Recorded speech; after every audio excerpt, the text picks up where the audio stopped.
Point 18 is again the same. So it's as if someone, and that's what I'm analyzing it as, is if someone has made it smaller to scrunch it, not understanding, and then they took the last page of a previous operation plan, they photostated and fitted this photostat plan to it. Because the reason I say photostat as well is that when you sign a document with a pen, and especially Commissioner Mappier, he signs very strange to me. He takes a pen with a very sharp point and he pushes it about through the paper and he signs very slow in that. So if you feel at the back of a page, the imprint of his signature is always there. And he also, when he signs documents, he normally signs and write the date. Whereas on this document, if you look at the signatures and the pen color and the authors, the 4 signatures is different pens. However, the dates is same pen, same handwriting. If you look then at Chief Mappier's signature, there is a predetermined line where you can write the date in. And on all 3 the others, the line is a specific length. But then when you get to Brigadier Makonasi's and then the Chief, it's as if that line has become shorter. And that's what I then perceived as, this was a page of a previous plan. It was already in there, but then something was altered to make it short, to pull everything to the front. And then this was just photostated, and the date was by a single individual with the same handwriting. That person used the same pen and he wrote all 4 dates in. That's what why the reason is that I say this plan to me is altered, and it's not the genuine original plan as it was presented. And when you then look in the plan itself, page 3 or 4, I must just go to the correct page. I think you are looking for paginated 24.4 at the top there. On page 24.4, in the middle where it states mission, 2-point mission, to prevent and combat crime that may threaten the safety and security of any community. The CLU and the DEU, CLU is the Community Liaison Unit, and the DEU is the Drug Enforcement Unit, to gather information with regard to any crimes threatening the safety and security of any community, ensure that offenders are brought to justice, and participate in efforts to address the causes of crime, VIP and CAT VIP protection to ensure safety of the principals. I will never allow a private security company to come and protect my principal. And based on that as well is the officers that was protecting the mayor at that stage. Even they, much later, the one officer has actually emigrated to Australia. That officer has sent WhatsApp this year to us, wherein he stated that when he arrived on the scene to pick up the mayor, there was 2 vehicles at that scene waiting already. And when he asked them who they are, they said they are Special Task Force. So you make an assumption that it's from South African Police Service. However, while they were driving, he did the inquiry and he verified them. And the one vehicle came out on CAT VIP and the other vehicle on a private individual. And he complained about that. Apparently, that's what he says. But he's now in Australia, so I cannot. I'm just saying with the WhatsApps that I received from him. So the CAT VIP portion in there, it's just not happened. If you look at the next sentence, EMPD Security and Kailami Security Services, that's one of the contracted security for guarding. So EMPD Security, we've got a security in Ekurhuleni Metro Police, there's a security division, security and loss control, and Kailami Security Services is one of the 10 companies that was contracted to protect council premises. That makes sense. However, in the line just above it where you say VIP and CAT VIP protection to ensure the safety of principals, it's as if that was now added in there. And then, before you move off that point, my reading is technically, according to this document, the safety of principals was left to VIP and CAT VIP protection, and EMPD was reduced to protecting the property and access control. Is that correct? Am I understanding it correctly? Correct. Let us leave it at that. Please hold your thought, Mr. Lord. I shall. Thank you, Chair. Let's resume at 11:15. Let's adjourn.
We are ready to resume.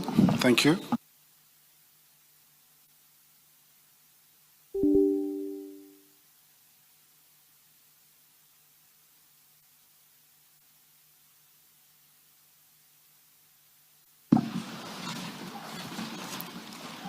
Yes, Ms. Thank you, Sello. Chair.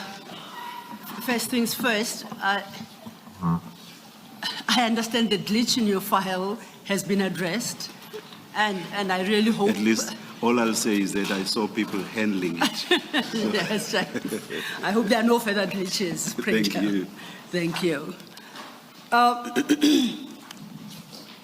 When we broke for tea, Commissioner Spies, we're dealing with the document, operational plan at page 24.4 in particular, and we had dealt with what the plan claims, what services the plan claims CAT VIP protection would be providing, which is ensuring the safety of principals, and on the other hand, the EMPD, together with Kailami Security Services, confined to the protection of property and access control. You recall that? Correct, Commissioner. May I then turn your attention to page 24.14 of the same document?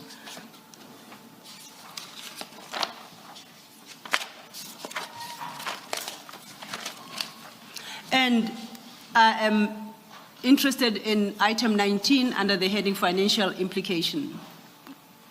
Do you see that? Correct, Commissioners. And I note there that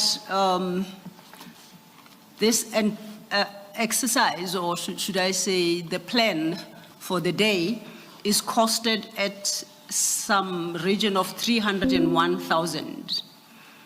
It strikes me that that total appears to be a part of it, different from the rest of the other amounts. Is there something to be made of that, or am I making too much of nothing?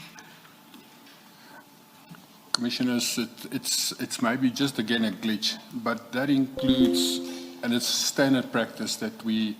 Sorry, Commissioner, my question is, I don't know if the same on your copy, the color does not appear to be the same at the total line, the 301,000, and the rest, the sum does not appear to be in alignment, unless it's my copy only. Commissioners, it's the same on mine, but I just wanted to explain the table and the financial implications of I'll get to that. It is definitely different where it's as if it was skew on the page and it was photocopied and it happened during the photocopy. Okay. The only way that I could confirm now if that is still like that on the original is if we actually submit the original plan, which is very difficult to source because it was forcefully taken away from us. But taken away from you by who? The city manager instructed Commissioner Mapie that the complete internal affairs dossier must be handed over to the head of legal, Kemi Bihari. So he had a meeting with her, she gave him this instruction, and he then gave a written instruction to, or not a written, he informed Colonel Erasmus that the complete dossier with all the evidence must be handed over to Kemi Bihari. And Colonel Erasmus then had an accompanying cover letter from the Chief of Police to Kemi Bihari to say, as per our discussion yesterday, herewith is the dossier. Okay. So are you suggesting that the original document this will find in the dossier that was subsequently handed over to Advocate Kemi Bihari? Correct. Okay, we'll pursue that. You wanted to talk about the actual costing then. You may do so.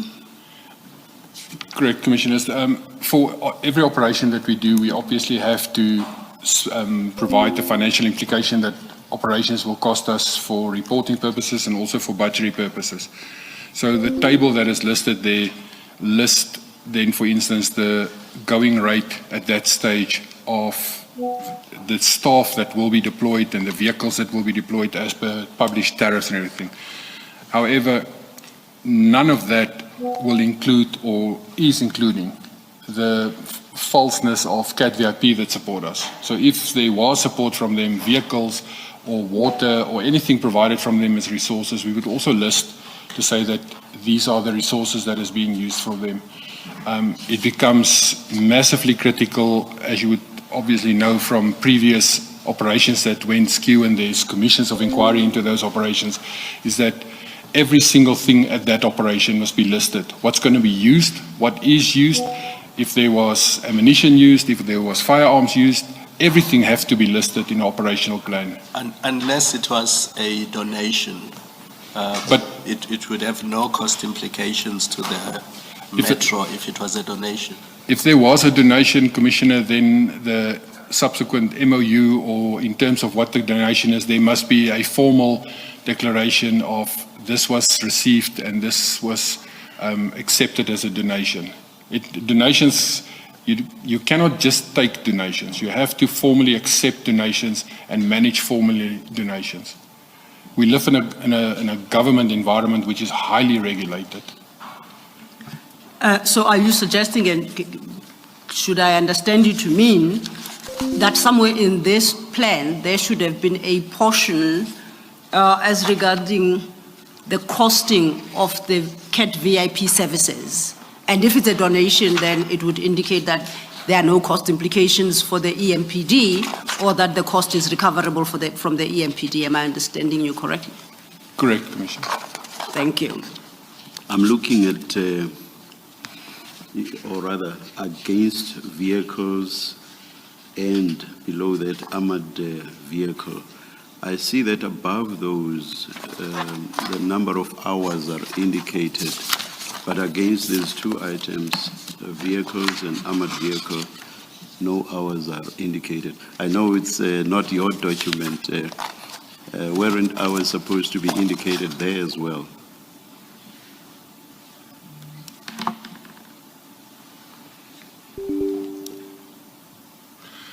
In fact,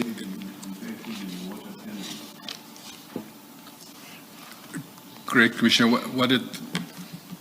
It's correct that next to the armored vehicle and the water cannon, there is no rate per hour and number of vehicles. The reason for that is that the water cannon, the armored vehicle, all our specialized vehicles doesn't have tariffs published for them to be used, because they are deployed at specific scenes, and it's never used as a vehicle doing normal performance. They are specialized vehicles and they use per situation. So they're not published, but normal vehicles have tariffs related to them. And it comes closer to when the public, for instance, wants to make use of our services, for instance, an escort for a funeral or a sports event where we will provide traffic control. The sports organizer have to pay for the services, and that cost is then for the vehicle that's going to be deployed and the officers that will be there per hour. However, the specialized services, the armored troop carriers or the water cannon, that is not costed, because we do not rent that out for services to the public that we provide to them. can you explain then how the three figures in respect of those three vehicles are arrived at? The 36,850 rand, the 1,100 rand, the 550 rand. If you don't have, for example, an hourly rate, how do you get to those figures on the extreme right? The 550 is the rate per normal hour. So they most probably, they're sloppy or doesn't know how to type it, but it is 67 vehicles with time 550. And I really hope that would come to 36,850. My math is not that quick. All right, thank you. Thank you, Commissioner. Thank you, Chair. That then should bring us to the conclusion of your comments on this document. Is there anything perhaps that we may have overlooked you want to draw the Commissioner's attention to? Maybe before you do that, Commissioner Spears, let me just clarify two questions. The one at 24, in fact, it starts at page 24.3, and it is under the heading activities, somewhere in the middle of the page. You see that? 24.3, 1.1 activities. Yeah. Correct, Commissioner. Yes, and then it's a repeated 1.1. The first 1.1 is orientation in capital letters, and then there's another 1.1, which is activities. And then 111 before. The second entry, it says order of proceedings, that's a heading. And then there are two entries there. The one is on-duty parade and briefing by operational commanders. And then the second one is deployment at ORTGP, and the initial point as well as all identified key points. This second part is repeated where it says deployment at ORTGP in some form. If you go to 2410, and then you've got 10.2, and then you've got 11, which is coordination in the middle of the page. You see that?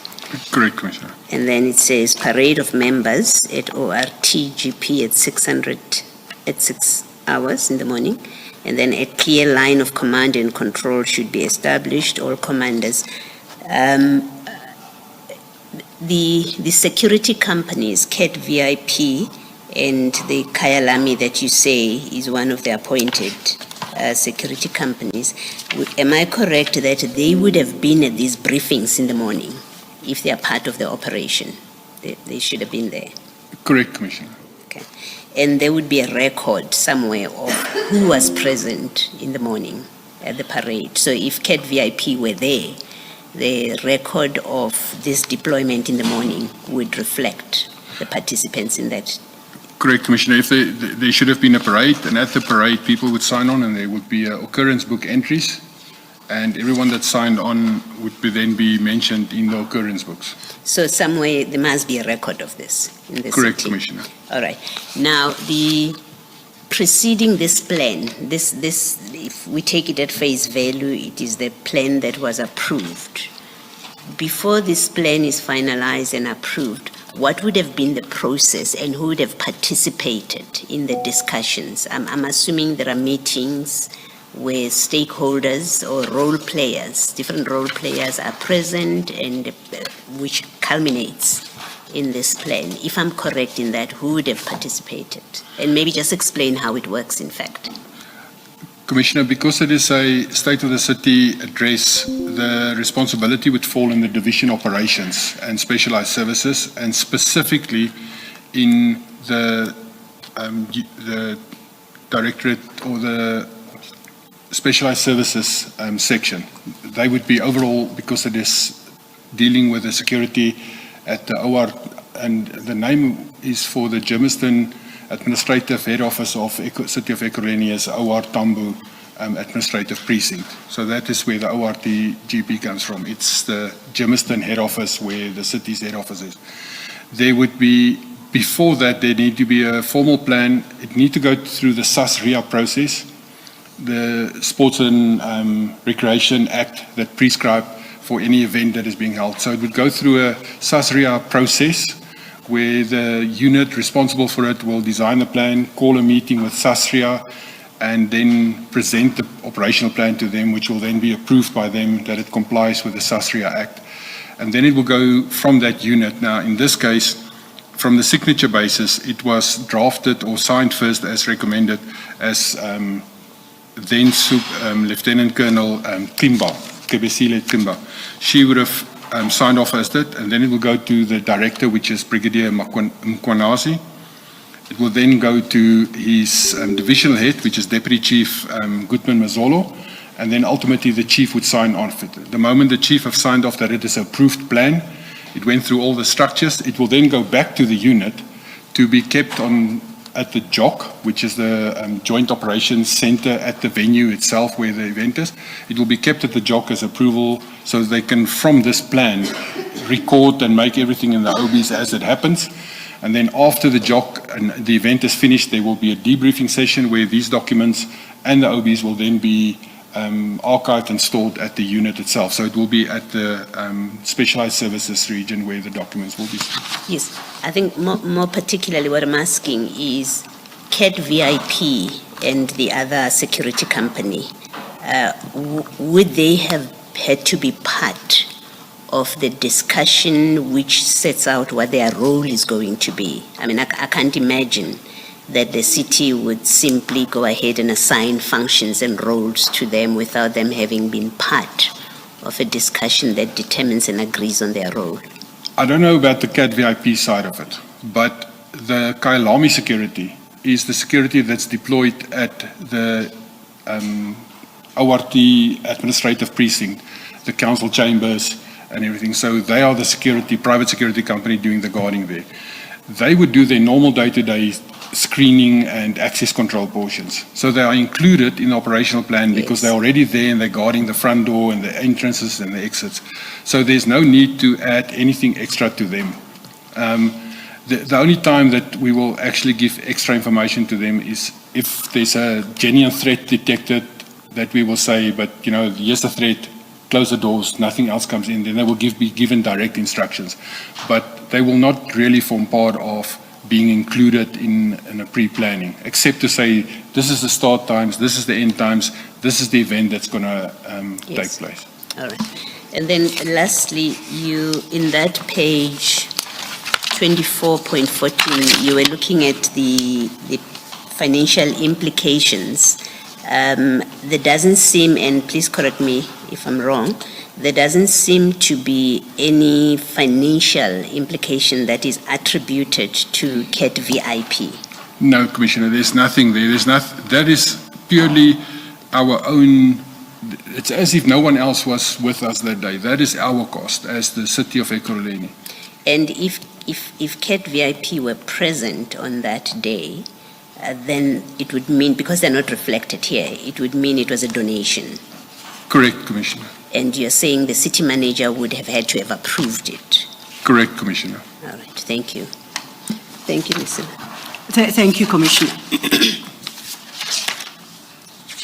Commissioner Spies, we now, this then takes us to your paragraph 26. You have indicated that that's what you did, where you reflect that you contacted Lieutenant Colonel Erasmus and you provided him with the operational plan and instructed him to place it in an envelope to preserve any potential forensic detail. Correct, Commissioner.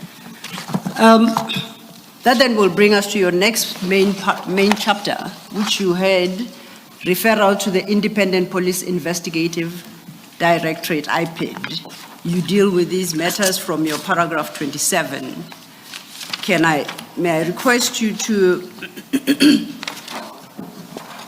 take the commissioners from paragraph 27 to paragraph 33 in the best manner you deem appropriate, whether it is to summarize or read what's stated there, or both summary and direct reading from the statement. Okay. Obviously, this matter has now been investigated by Colonel Erasmus, and a lot of the evidence and everything was concluded. The Chief of Police, Commissioner Mapie, has already submitted a letter. He was already back at work then, because I was only the acting chief till the 1st of February.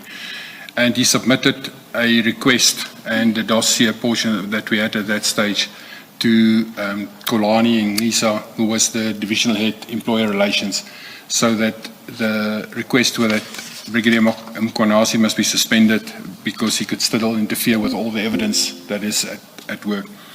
And then in the beginning of March, Chief Mapie instructed me where he has had a meeting with IPID, the executive director of IPID, Mrs. Jennifer Nklaseng, and there was a meeting set up between IPID and us at the Roodepoort Police Station boardroom in Florida on the 6th of March, which we then attended that meeting, obviously from my side as instruction from my Chief of Police. But we traveled together, Colonel Erasmus and myself, with my private vehicle so that we don't leave a footprint because we're going to meet IPID. And we then met IPID, and people present at that meeting were, as I stated already, the Executive Director, Commissioner Mapie, Colonel Erasmus, and I. But from IPID themselves, there were a senior investigator, lady with the name of Nomsa Masuku, and then also an investigator with the name of Tulani Magagula. And we then, in this meeting, from our side, we discussed the matter with them, because in terms of the IPIT Act at that stage, there's a section where all crime must be reported, where policemen is involved, crime must be reported to IPIT. But the Act was at that stage still reading that the South African Police Services must report crimes to them. It excluded, in the Act itself, it excluded municipal police services.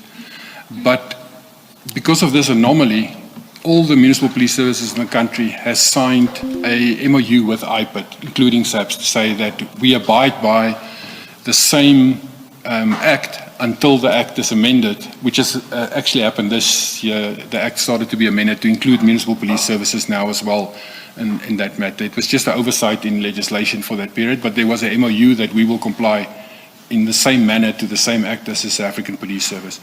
So we then obviously try to report it to IPIT to say, here's a serious matter that we cannot investigate from ourselves because we don't have the investigative powers, and the more we scratch on this, the more things comes out. And that was the concept behind that we meet with them. And then while we sit there and we explain all of this to them. Apologies, Commissioner. Before you do so, importantly, can you please deal with paragraphs 29 and 30 specifically? Because the two paragraphs frame the conversation AMPD was about to have with IPIT. So paragraph 20 and 29 is we detailed our concerns regarding the false registration of vehicles in the Metro Police's name and the use of these vehicles by civilians with blue lights, and then allegations of civilians impersonating municipal police officers. So that's why we requested them, because from our evidence so far, that's what we can deduct is busy happening. And we obviously then have to report it to the police, but because this is a policeman involved, we reported then to IPIT to investigate everything that we do wrong. And we also explained to them, and it's still valid to date, is that we as a municipal police service don't have criminal investigative powers at all. So we can investigate a misconduct. We can do inquiry into misconduct, but we cannot do criminal investigations. And this is criminal. And therefore we have to report it to SAPS and hand it over to them. The inspector, after we presented our case, of what we have, inspector, or I say now inspector, but I don't know his real title, Mr. Makagula, who's the investigator for IPIT, he started to tell us of, but they are already investigating the same group of officers. And we're like, what group of officers? And he mentioned their names then, and all the crimes that is there. Now, at this meeting, I took notes of that. And my notes, as I keep the notes, my notes is in my statement as well, and we'll get most probably now to my notes. But as I took the notes, it's what they're saying to me. So it's not that I have the real facts at that moment. I just took notes of it. And it just became worse and worse because they were mentioning cobalt theft. They were mentioning murder, that these officers, and we're like, what officers? We are speaking here about one officer who is committing a crime, and now suddenly you make it as if it's a whole group of officers that is busy there. And it is a really bad situation where what they explained is that there's a group of officers within the specialized services section that works directly under Dion Singh, who's now been promoted to a brigadier last year by Mkonasi, and Mkonasi running the scene. There's officers that is in that team that they operate on a modus operandi where there would be truck hijackings, and then this group will always find the horse, the front of the truck. They will find the horse back and it will be a very good success, but the freight or the load and the trailer will always be missing. And he then went through that list to say, but there's a modus operandi where a group of police officers will then take the load and offer it back to the owner via burner phones, and they will actually offer this back and then get paid, and then the owner will receive a PIN and he will get his load and things back. So they were explaining all of these crimes to us. And then at the end of this meeting, when all the crimes has been explained to us, we were instructed by the executive director, Ma'am Jennifer Tlatsing, to say that the very next day we must hand over all our evidence that we have in our internal dossiers about any of these matters, if it touch on that. We must hand it over to them the next morning so that they can properly investigate and carry forward with this. Commissioner Spies, if I may, you deal with the list of cases that IPID brought to your being EMPD attention at that meeting of the 6th of March. You deal with, you've got a table there starting your page 11 after paragraph 33. I'm going to invite you to deal with each case individually, but before you do so, at paragraph, you must indicate whether any member of EMPD has been formally charged and appeared in court in respect of that crime, indicate the extent of their implication in that crime. And if they have appeared in court and been formally charged, you may mention their names. If they have not, kindly do not mention their names, and if you do not know what the actual status is, you shall equally so indicate. Is that okay?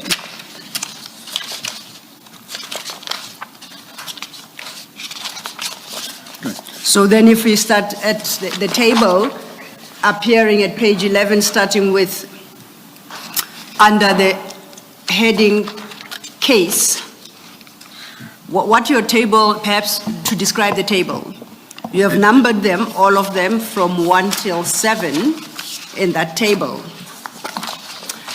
And then your second column is headed case, and this is where you identify the case. The third column is the details regarding the case number under which that case is registered. Then you provide the place. I take it the place is where the crime supposedly occurred.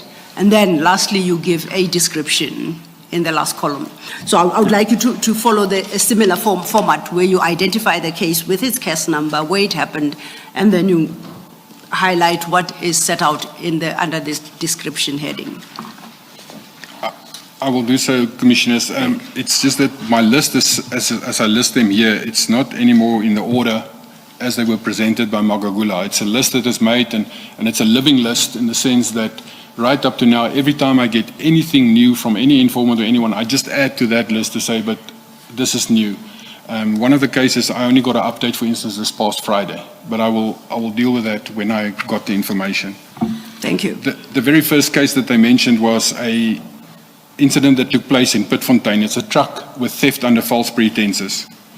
The case number, it's a criminal archive system of SAPS that they're using. The case number is 86 of 2/2023, and it's a Pitfontein SAPS case, and IPIT is obviously investigating it, this Inspector Mr. Magagula.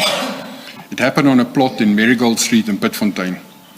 These officers arrived at the scene 11 o'clock the evening, and they contacted their supervisor, who arranged the driver for them, who only arrived the next morning. So during the whole night, they kept the truck and the owner very similar to, close to kidnapping, but they kept him in detention, which they're not allowed to do, but they were stationary with the truck and not allow anything to happen with the truck.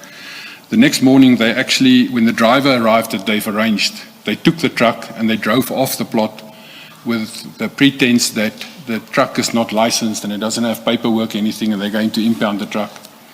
And they follow a route, and in my head, obviously I know the area very well, but it's, if you're in Pitfontein area in Benoni, there's, from the plots, you go past the police station Pitfontein, and then if you carry on with that, you eventually get to the N12.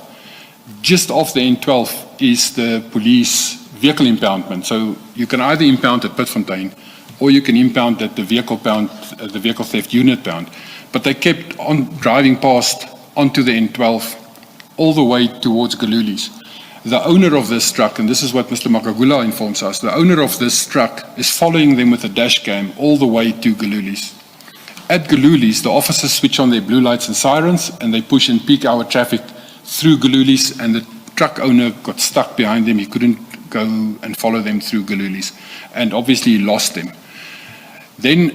So that happened 11 o'clock the previous night to 8 o'clock the next morning, and then the truck is now gone.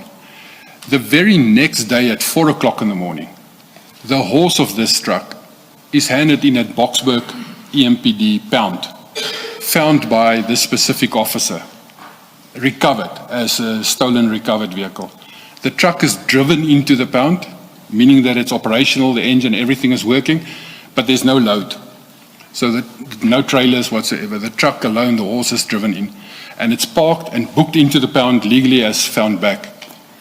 However, the owner is then contacted to say, your truck's been found back, come look at it. And when you get there, the owner indicates that, but this truck can't drive as it is now because the gearbox controller has been removed. So the owner then alleged that the reason for that is that this is a brand new type of truck, that if you can reconstruct the movements from the gearbox controller if you are the owner or the manufacturer of the vehicle. But now the truck cannot move and drive at all. The controller of the truck was moved. But that's where that matter stopped. We provided the proof to IPID the very next day of, here's the occurrence book, here's the pound register where the vehicle was booked in. You can see which officer signed in, you can see which officer actually found the vehicle back, which correlates directly back to the officer that was on the scene that reported the initial scene. And that case is to date not concluded that we know of at all. Can I just inquire from you? You do indicate in your statement that certain members of EMPD are implicated in that crime. Do you know, one, whether any have been arrested, firstly, and secondly, if they have, whether they have appeared in court and been formally charged? No, Commissioner. From this specific case, I do not know if any of them have been arrested or anything has been concluded on that matter at all. This already took place in February 2023. It was right then when we had the meeting, it was mentioned to us immediately as this is a new valid case that's running at the moment. Thank you. Your next matter... The next matter, this occurred, it wasn't presented at that meeting to us immediately, but it was because we then the next day had a meeting with Mr. Makagula where we hand over information and that. This came in that same month still, this complaint, and it came from him as well to inform us that there's an incident which took place in the Hillbrow, Kensington, Johannesburg area. But this is followed up. At that moment in time, it was just informed from Mr. Makagula that this incident took place. We call it just the precious stones. But at a later stage, we received a notification from a lawyer firm that they intend to sue the city in a civil claim for the loss of this. And everything that Mr. Makagula told us is contained in this claim against the city for the loss of this. I think it is 45 million rand that was stolen. The complaint and from the claim itself, that claim was received. The sheriff of the court tried to serve it on me, and I then indicated to my office in Kempton Park, and I then indicated to the sheriff, but I'm not the correct person to serve documents on. You must serve it on either the chief of police or you must serve it on the city's head office in Germiston. And I redirected him then to where the chief of police office is. And he went and served it on the chief of police office. That I know has happened. And this is one of the matters where the chief of police took this claim and he went to the city manager. And this has been reported to the chief to me. When he took it to the city manager to say to her, here's a civil claim where the same group of officers are involved again, the city manager made it off as if the chief of police is directly going after Brigadier Makwenazi. And she lambasted him. That's what he informed me. She lambasted him and we should step out of this matter and not get involved into it at all. But from the claim itself, what I can deduce from that is that in the claim is that it was precious stones. And at that stage in my life, I only know that diamonds is precious stones. But this is sugolite, which looks like dirty rocks to me. But it's apparently a very expensive precious stone as well. And the owner of these rocks or precious stones was, what I understand, was in the process of exporting it out of the country, and he already had approval for that. And then our officers arrived on scene in uniform. What they did is, they went before that to the South African Police Service police station in the area. They signed on in the SAPS OB, and then from there, they took SAPS forms, a yellow form of how evidence get disposed of that have been impounded. They took that, go to this person, and then took the stones away from him as if he's in possession of precious stones that by law he may not be, and they're going to impound this. So they took this away from him. And then they gave him this form to say, but, yes, your receipt and proof that we took it away. And when he went to complain to the police doesn't know about this at all. And then eventually the matter was escalated and reported to IPID. And when IPID saw his CCTV photos and video, they immediately can see it's the same officers that is from EMPD, and they linked them in that manner. And that case has criminally also not been resolved that I know of at all. And the civil claim side is that I just know that it's been handed over to the city manager and then it went to Bihari. Thereafter, I don't know what happened with it at all. Now, do you know if any arrests of EMPD members were made in respect of? No arrest for this matter that I know of has been made. And- There were at the scene itself on the photos, there were civilians or a civilian that later on that civilian gets mentioned more and more because he's a civilian that he works and operates as if he's a Metro Police officer with them the whole time. But there was no arrest that I know of for this matter. Okay. Commissioner, you said IPID deals with criminal issues, but EMPD and by extension the municipality deals with HR issues. Were these officers ever suspended or subjected to any HR-related disciplinary process? Not for this matter so far. Well, there is one matter where, the very next one. But for these matters, nothing has been done yet to them. And lastly, do you know whether or not these semi-precious stones were ever recovered, or you do not know any progress From on my that knowledge matter? to date, it's never been recovered. Thank you. Commissioner, you, in that explanation block, you say a female officer received a call whom she referred to as the boss, in quotes. The female officer took photos and then phoned the boss back again. She then said her boss arrived and parked on the wrong side with another lead to Killarney. Is that what Mr. Magagula told you? That's correct. Has been reported to him? That's correct, Commissioner. Okay. And then further on in that explanation, further down, you say, and Magagula, in brackets, IPID, I don't know if you see where I am. Correct. He said he got his firearm licenses within 3 weeks. What is this about? That civilian that he mentions there, which, because I can't mention his name because he hasn't been charged or anything of that, but the civilian who Magagula mentioned there is also owner of a private security company. And Magagula then mentioned and says, yes, even this person has the private security company. He's got contacts in SAPS because he gets his firearm licenses within 3 weeks. It's just something that Magagula said. I don't have any proof or anything to that matter. And the city, and here specifically the EMPD, you and the chief, did not consider to lay a criminal complaint against the civilian that's named here for impersonating an EMPD officer. Commissioner, at that stage, we didn't have any evidence except that Mr. Magagula said to us. And when we requested the reverse, we will provide all our information. IPID didn't want to provide us with any information from their side at all, even though we requested them for information like this. And to our knowledge, the way it was conveyed to us is that IPID is already investigating this group, including the civilians, because it comes more and more out. There's stages where there's a group of about 5 to 6 civilians, of which one is my informant that was actually killed. It's a Mr. Jaco Hanekom. He was in possession of a letter exactly the same as Mr. C.J. Smith in the beginning, a letter where he's appointed, or not appointed, where he's, to whom it may concern, this person collaborate with us and work with us. Mr. Hanekom had exactly the same letter. This person had exactly the same letter. So there was a group of people that were working with our officers in this whole scheme. It was a criminal enterprise running, and Mr. Magagula just mentioned it to him. When we asked him for, can we please have more information on this so that we can take disciplinary steps against our officers, he was saying, but they are imminent for arrest. We must wait on our side. We cannot, because we will damage their criminal cases that they're busy investigating against them. So we then had to hold back.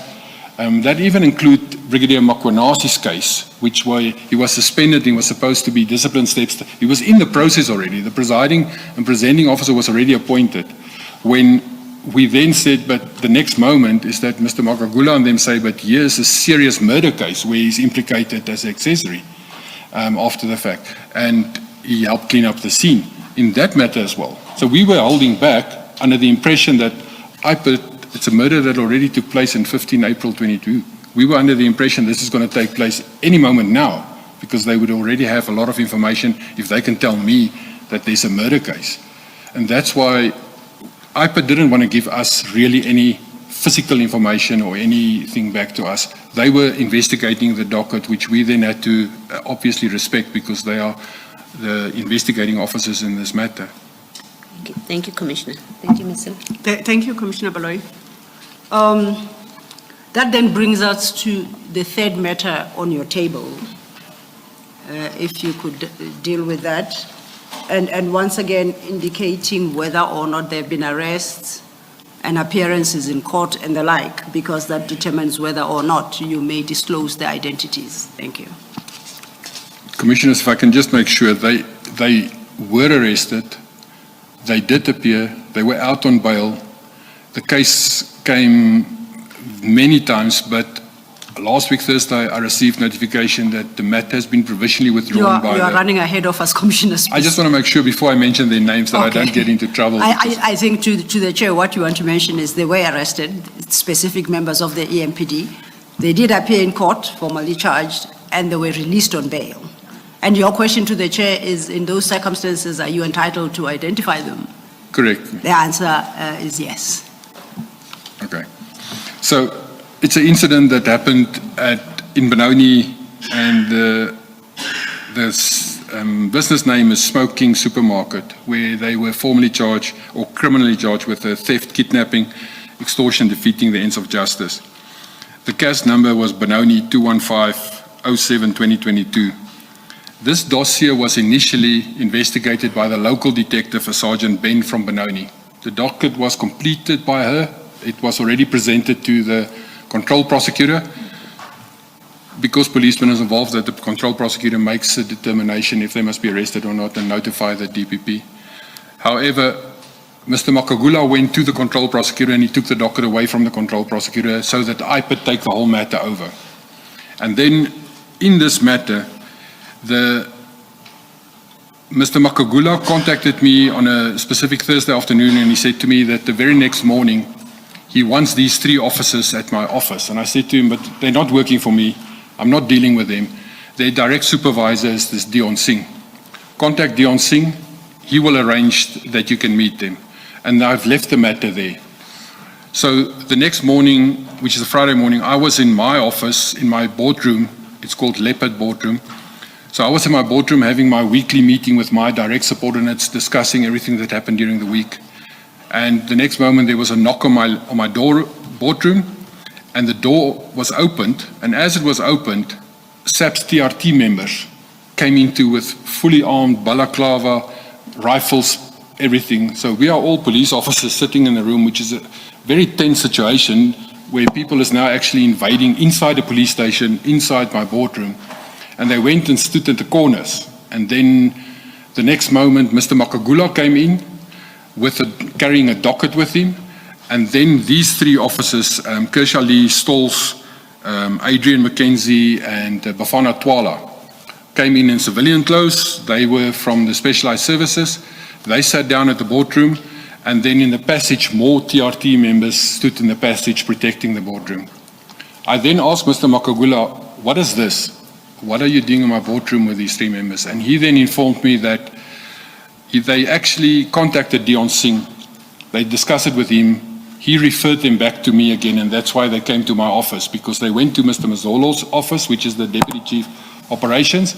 There's no one there, so they came to me to use my boardroom.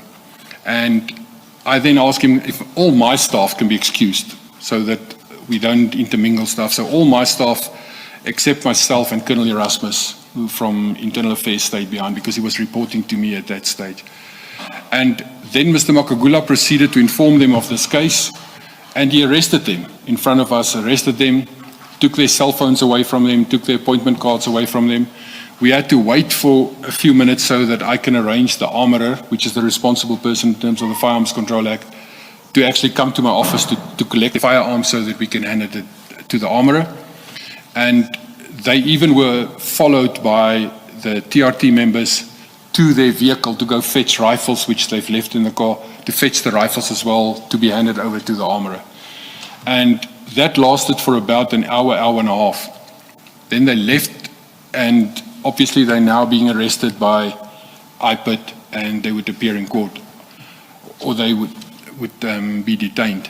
On the Monday morning, I was sent a video clip from Benoni Court just to show that the officers appear in court, but they were denied bail because of court processes, and it was postponed to the next week for a bail application. And then at the next week, the week Friday thereafter, very early in the morning, they then got bail, and they were released on bail. Commissioner Spies, one thing we overlooked in respect of this matter is you didn't tell the commissioners what the matter is about. It is, I thought I mentioned the headings, but what these officers did in effect, what was alleged by the victim, is that they entered his shop, which is in Benoni, diagonally across the fire station. They entered into his shop and they confiscated boxes and boxes of cigarettes, which they claimed he is illegally in possession with. And they then arrested him as well. So they took the boxes of cigarettes and him. They traveled down Pretoria Road towards the Benoni police station side. And when they got to the N12 in Benoni, where Pretoria Road and N12 intersect, they let this man out of the vehicle. They took his cell phone and 200 rand, and they told him to run away into the veld because he was a foreigner. I didn't know if he was legal or illegal, but he was a foreigner. And they then let him go. The specific Kersha Stolz then, she went to Benoni police station, where in the police station, in the 13, which is the evidence register, she handed in one box of cigarettes. As if she would, and her words were in that document where she handed in, it was picked up in the veld, and she collected it in the veld. A box or a carton? One box of cigarettes or a carton? A carton. All right. Thank you. And you say they were then arrested. Do you know the status of that matter? So, as I stated earlier, this matter, last week Thursday, I was informed that initially it was the person who informed me initially thought that the matter was completely withdrawn against them. But when I queried specifically with the control prosecutor, it's a matter of where it was numerous times postponed, and the last time the magistrate stated that he's going to withdraw the matter if it is not dealt with, and then the state prosecutor or the public prosecutor provisionally withdraw the matter because they couldn't find the victim and the complainant in the matter for the whole case matter. So it's as if the complainant is now either dead or gone or missing, and he can't be found. So the matter was provisionally withdrawn by the prosecutor in April this year. And this is after the matter was remanded how many times, do you recall, based on the knowledge you received from the prosecutor? I can say numerous times. It's more than 10. There's a list of dates on the side of the charge sheet that you can see every time that it was postponed. There's a huge amount of dates that it was postponed every time.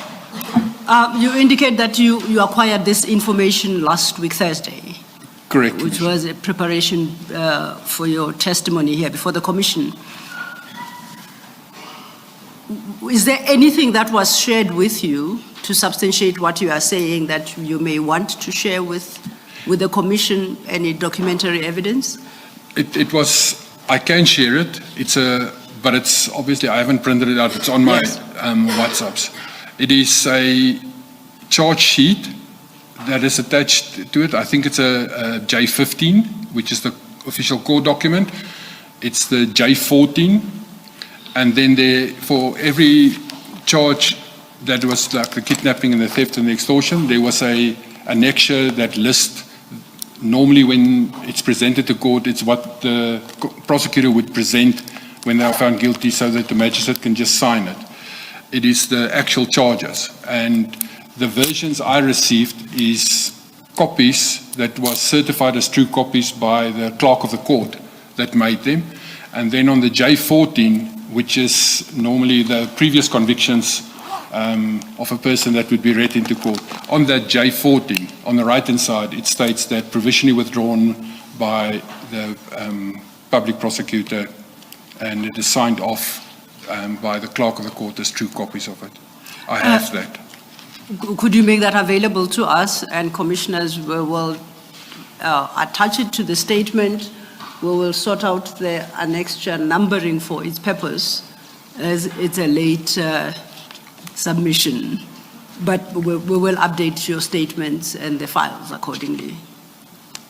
Do you have a date? Do you recall the date on which the matter was withdrawn eventually?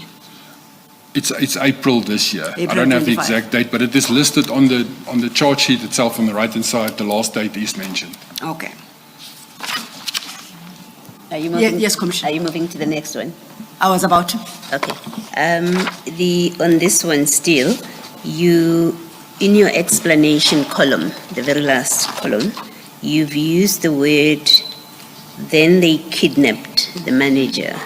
And when you're testifying now, you said they arrested him. Is there a difference, and what's the significance of the difference? Commissioner, when you do a legal arrest within the realms of the law, and you go and you arrest by law, and we cannot detain, we can arrest. So if we arrest, we must immediately hand over to SAPS as soon as possible, and SAPS will then detain. If the process is legal, then it is an arrest. If I act outside my scope of mandated and my powers and my functions, the member of the public will think he's being arrested, but I actually kidnap him in law because I'm acting illegally. Then it's not an arrest anymore. So when we speak between us, it was because he was illegally arrested. There was no reason to arrest him. He was then taken from his store where he's under the impression he's being arrested. From the other side, it is actually, and then they get to the highway and then they let him run away because he's a foreigner. That action is actually kidnapping. So the difference between is when you do it correctly and legally and you hand him over to SAPS and it goes through the papers, it is a legal arrest. However, when you take a person and he's under the impression he's being arrested and you do something to him, that is kidnapping, in my knowledge. And then secondly, the arrest that happened in your boardroom by IPID, when was this? Do you have a recollection? When about, even if it's not exact? It's in March. Let me just see when Hanekom was. It's 2 weeks before Hanekom was killed.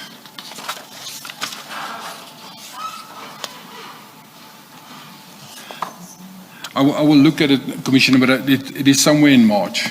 March 20? 23. Okay. And after that arrest, what happened with these officers in the workplace? Did they remain at work? They matter because when they were arrested, we obviously now have proper proof that there is a case against them. So internal dossier was investigated by Colonel Erasmus. It was presented to the division head of ER, Mr. Kolani Nisa, and he then appointed a presiding and a presenting officer to start with the disciplinary matter. It only got to the very first day of the disciplinary matter. At that morning, I was there to actually start the testimony and everything, and when I arrived there, the matter was taken away. I don't know exactly how it was taken away, but the disciplinary process inside stopped completely. In May of that same year, the officers were on suspension for that period. And then at the end of their suspension, because normally the city will only suspend you for a 3-month period in terms of the disciplinary agreement.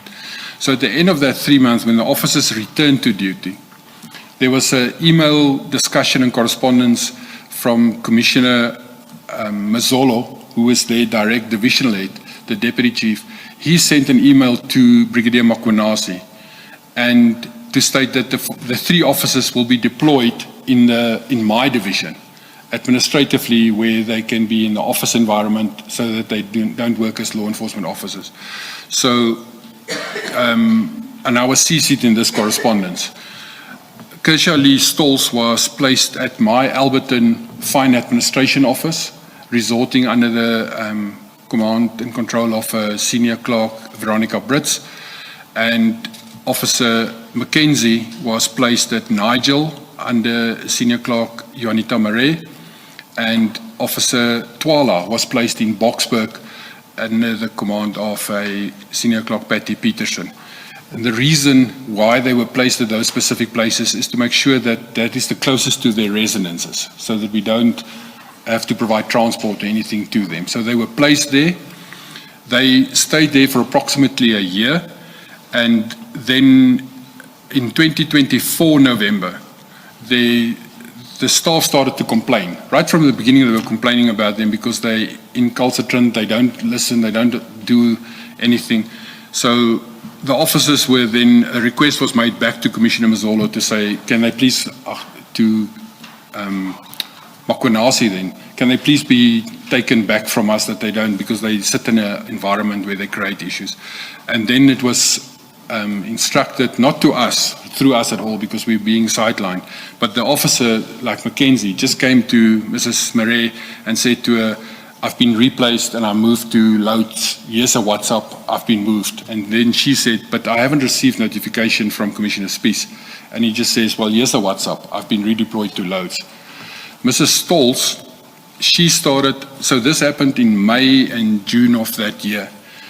She then lodged a grievance against me, where she stated that I don't allow her to work overtime. Where at the back end, we have a system in place where overtime is pre-approved at least a month before. So for this month, I will pre-approve overtime for the next man. Depending on what you plan and motivate it, the overtime will be pre-approved. And the pre-approval for the Alberton section has already been concluded the previous month. She came in the middle of a month to our section. And then she submitted grievance to say that she doesn't get overtime and I'm victimizing her because I was present during the arrest and I'm testifying against her and I'm victimizing her, and that's why I doesn't want to give her overtime. However, in the evidentiary proof, she sent a whole email to Linda Kacheka, which was the HOD HR, the city manager, Makwanasi, all of them, where she stated that I'm victimizing her and she doesn't get overtime. We've replied to that where there's proof of that as well, to say, but she can apply the next month in the motivation and she will be placed on overtime if it can be motivated for the next month. And then at the end of that month, July, she actually resigned out of her own free will and she left the force. She then, after she left the force, she then lodged a unfair dismissal through arbitration labor relations, and that was then concluded at about October, November, and it was found not in her favor, where there was no victimization or anything like that. So the two officers that stay behind, Twala and Mackenzie, to date, no disciplinary action has been taken against them at all. Thank you, Commissioner. Thank you, Commissioner Spies. That then brings us to the matter dealt with under item 4. The item 4.1 is allegations of theft of copper at a plot in the Meyerton area. And this information was corroborated not only when IPID gave this information, but I also got from an informant, which is Jaco Hanekom. And he was shot the day Stolz, Mackenzie and Twala, the morning they got bail, that morning, that 12 o'clock that same day, Jaco Hanekom was shot in a drive-by shooting, which the police alleged is a hijacking that went wrong, but it looked to me and everyone on this, it looked like a hit. But he gave video clips and of what happened and took place. And there's a person with the name of Willem, that's a complainant close to the R29 in Meyerton. But it's also stated that Willem doesn't trust the police and he doesn't want to get involved because the local police also doesn't want to involve them. And in this video clip, and we most probably going to show the video clip, but the person who is speaking over the video clip, explaining what's happening on that is a civilian who is most probably family from Willem, but it's someone speaking there. And in that, when he speaks, he mentions the person's name, but just his name, not his surname or anything like that. But it's an incident where our officers, together with this civilian, arrive on scene with unmarked cars, and one car has got a mark on, and they stopped at the front gate. The civilian with a red shirt tries to climb over the fence. It's a very high fence. He tries to climb over the fence, and then eventually the gate is opened for him and all the vehicles drive in. The civilian climbs into the Kershaw Lee stall. She's one of the officers. It's her patrol car that's been assigned to her. The civilian climbs in her patrol car and he drives the car into the premises, driving the police car. And then the cars are standing around there and they're accosting the owner and they're discussing with him. They stole the cop and everything from him. That's what Mr. Makagula is saying. But then at this point where they're speaking about the last car that came in, they all went to the right rear passenger door of this car. And as they got there, the door opened and Mkonasi, the Brigadier Mkonasi at that stage, he climbs out of the right rear side as if he's being escorted or as if he's a principal VIP protection. He climbs out there and you can clearly see him on the video clip where he stands and talks to them and gives instructions to them. So that's a matter that's also being investigated by IPIT and Magagula and them, but which is not concluded to date. There's nothing, even internally, there's nothing that has happened with that matter. Can you just confirm, Commissioner, Meyatin is also outside of Ekurhulene's jurisdiction? That's correct, Commissioner. My understanding is that in Midvaal, is it? Correct, Commissioner. And then your reference to R29, is it 29 or 59? It's, what I wrote there, it's R29 is as Mr. Makagula said it to me and I write it down. I don't know the exact address at all, but it is definitely in Meyerton and R29 was mentioned. I know the R59 goes through them on the side, but I don't know if it's the correct address or not. But my issue remains that apart from the criminal activity, if you have EMPD police officers using EMPD vehicles, driving outside of the jurisdiction of EMPD, apart from criminal issues, I mean, isn't that misconduct that should result in them being subjected to discipline? Correct, Commissioner.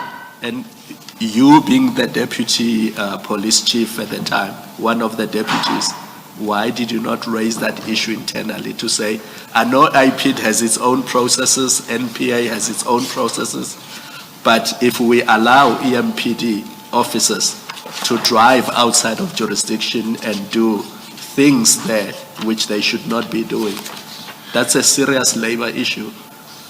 Commissioner, it was mentioned. Can oh, just sorry. add also to what Commissioner Khumalo is raising, that the involvement of a civilian in an EMPD operation where they are even outside jurisdiction sounds to me would also be a disciplinary issue.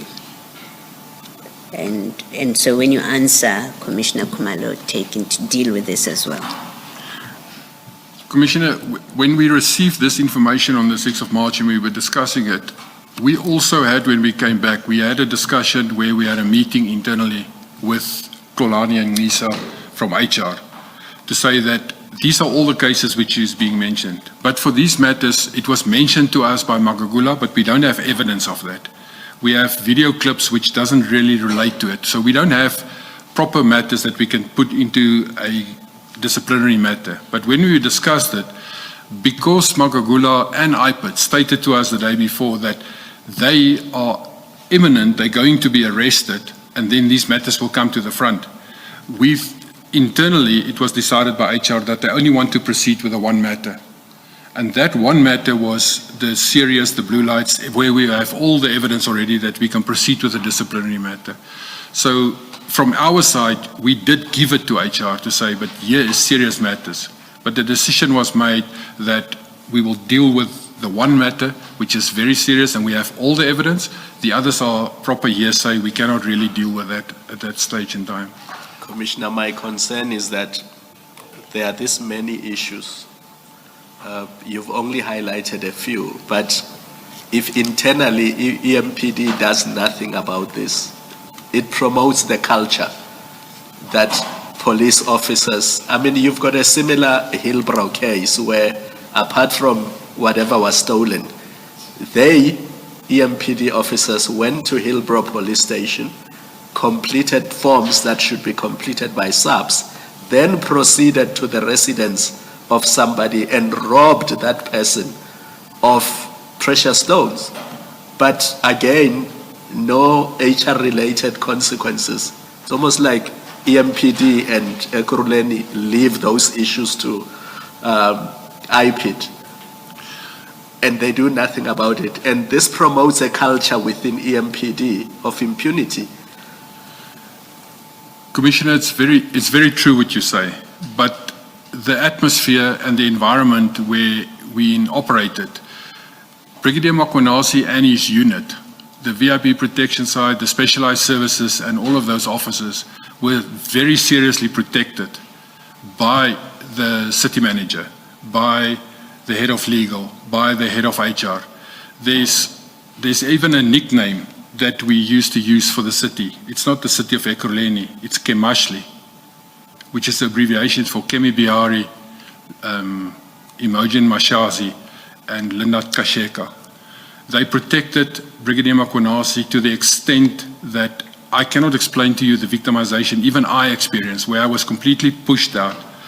In the structure itself, I was appointed as a Section 56 employee with a fixed term, fixed performance contract.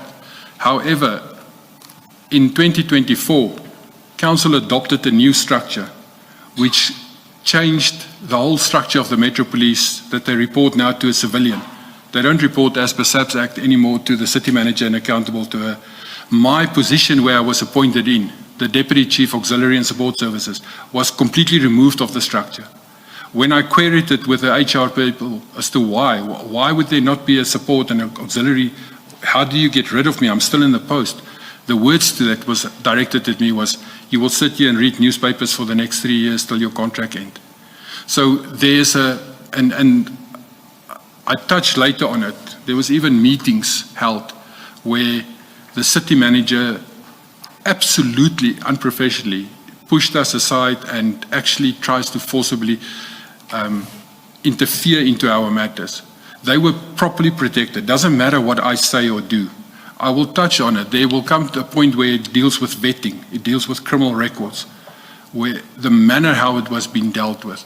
So there's a situation of fear in the Metro Police against this small group of officers that has completely taken over the city, but with the protection of the city manager, the head of HR, the head of legal, who's protecting them. There's even false reports being generated and created where they try to push us and get us out of the system and to push us aside.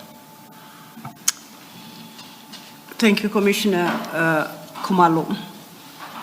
You then have given a brief overview of this Merton copper theft case. You have a date in the fourth column, 16/2022. Is that when it occurred? That's the date that the original crime occurred. You, in your testimony, referenced videos, which now you've made available to us.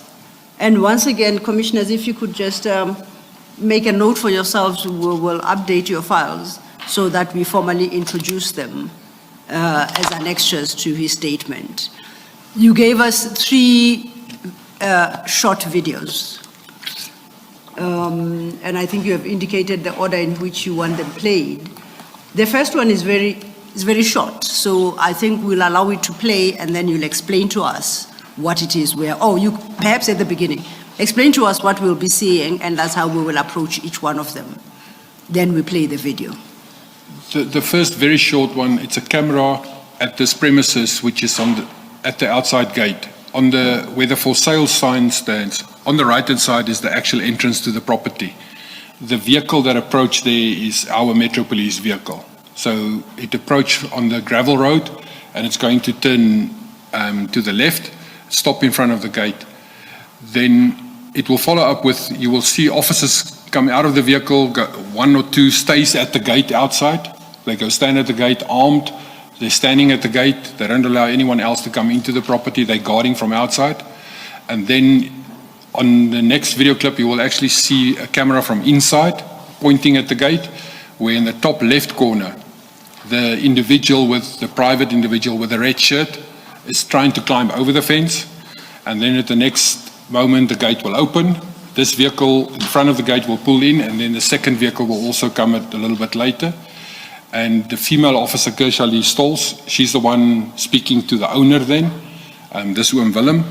And then it will go to the actual vehicle at the back, where Mkwanazi climbs out of the back of the vehicle, and then they stand in a group and speak. And as we go through it and you need us to stop, please indicate so that you can assess to the extent that it's possible to identify the people that we are seeing in any particular video. Okay, we're playing the first one.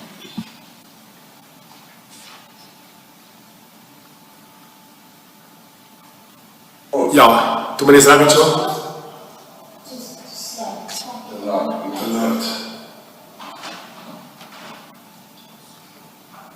Okay, we're going to try and slow it down. It seemed to...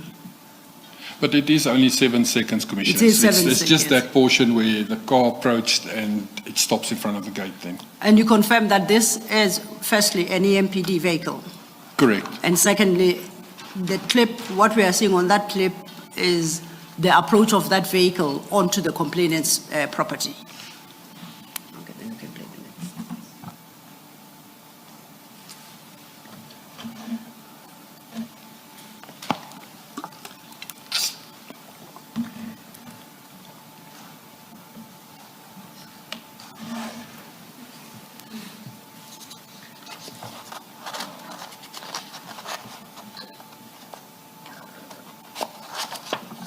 We start the next clip.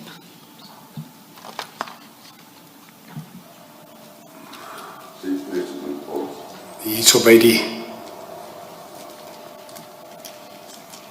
Nou, Nog 'n bietjie. Okay. Ja, dis reg geto. Okay, kom maar play. Kom net so los. Dit was 11:54. Ek gaan kan maar net so play. Dit is groot check hier so die klim.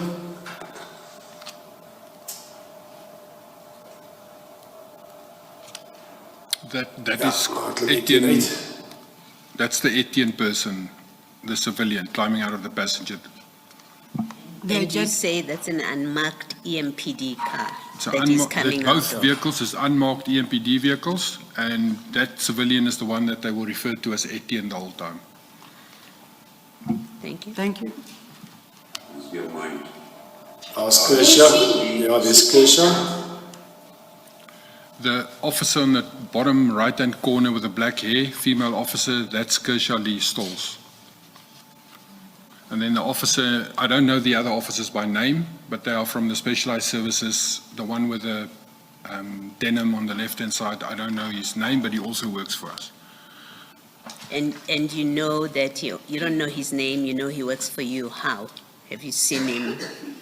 Because it's been confirmed by everyone that looks at this video, they know, the officers on the ground knows them. I just know that they say, this is our officer, and some you can see in uniform, it is our officer as well.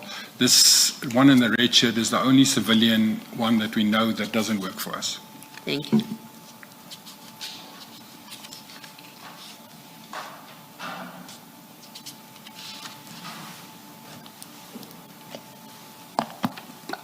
Daar's Kershaw. Ja, dis Kershaw.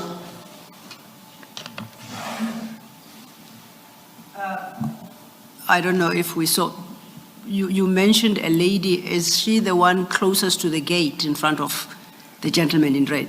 Correct, Commissioner. She walks towards the camera, right next to the gate, but you will see a better angle of her when they go to the inside Okay. camera. All right, thank you.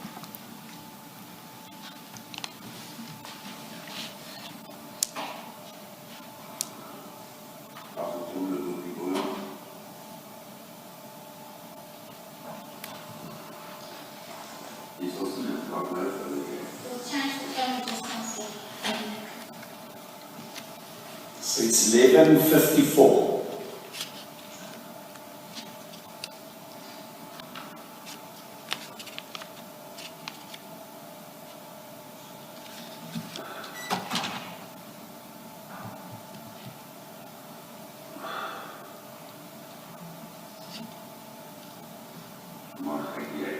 As jy nou gereageer oop.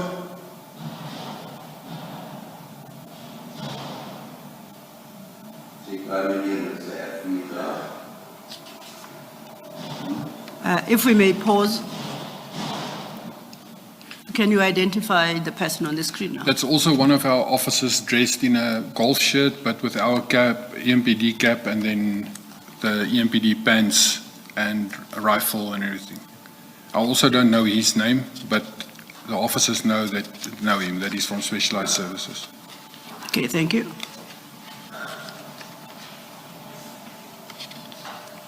That officer stay the whole side, the whole period. He stays at that corner of the gate, protecting in and out.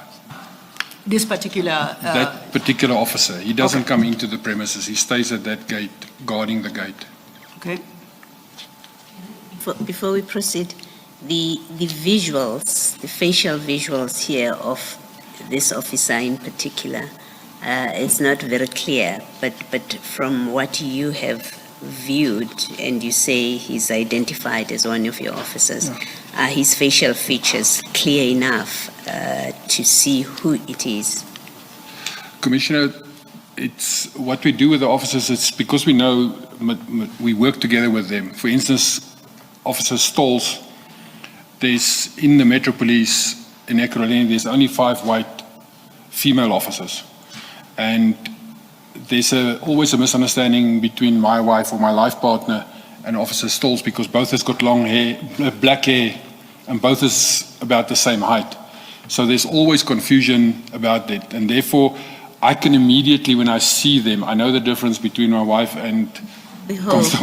Constable Stolz. We would hope, Commissioner. So even in the way she walk, and Officer Stolz, I know her much better than the rest because I was in charge of the Ekurhuleni shooting team for Metro Police games and things like that, and she was one of my members on my shooting team. So I know her better than what I would know all the other officers that is in Specialized Services because she was on my shooting team for close to 4 or 5 years. And then the resemblance to my wife where she gets confused. The only difference really when you see quickly is that people will confuse them, but we won't because she's got tattoos from her, tribal tattoos all over her arms and her face, where my wife doesn't have tribal tattoos. And this officer here, your people were able to identify him. Yes. And put a name to him and where he's. Yes, Commissioner, they from the team, they can immediately say, but this is an officer that worked together with him, and based on his demeanor, his walk, and the way he looks and his face, we can identify officers because we work together with him. But I cannot because I'm at the Yes. management level and I very seldom see the operational officers in that I manner. understand. Thank you, Commissioner. Thank you, Commissioner Baloy. We continue with the tape. Nou die ander ene wat heel eers die afgestaan het was hy gesê hy sien gereed. Okay.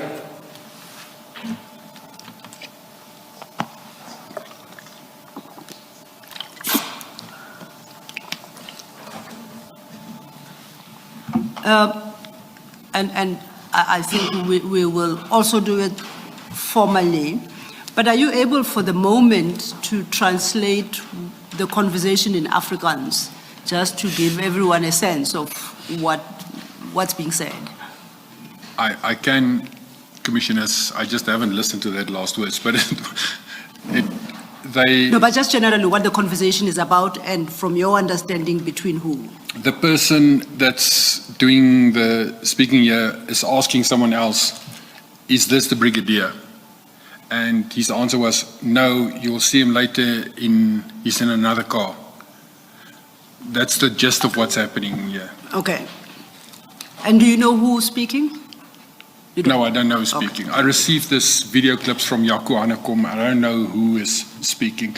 From the discussion, when Jaco Hanekom discussed it with me, when he introduced this evidence to me and he says, this is what he has seen, he stated that they actually came back to remove the evidence.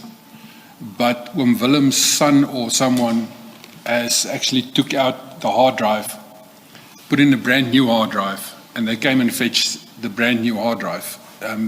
So it was a joke actually how they operated, because this incident took place, but when it was reported by Oom Willem, and this comes from Jaco Hanekom now, is that when it was reported by Oom Willem to the police, this group came back the next week to retrieve the hard drive from him.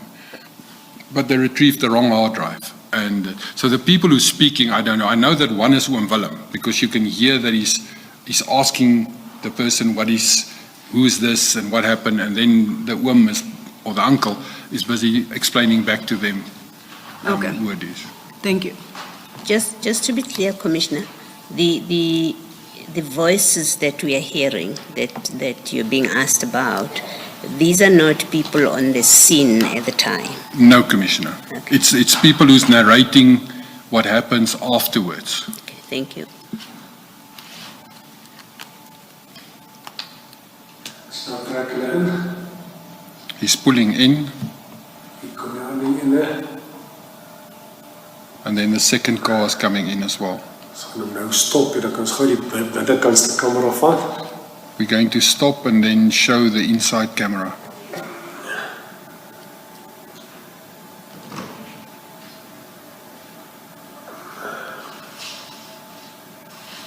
Nou het die oogie toe, die moet oogie dan. Yes, he's closing and I tried to walk down and I told him to put the board in front, he doesn't have to stay there. So daar is hulle klaar binne.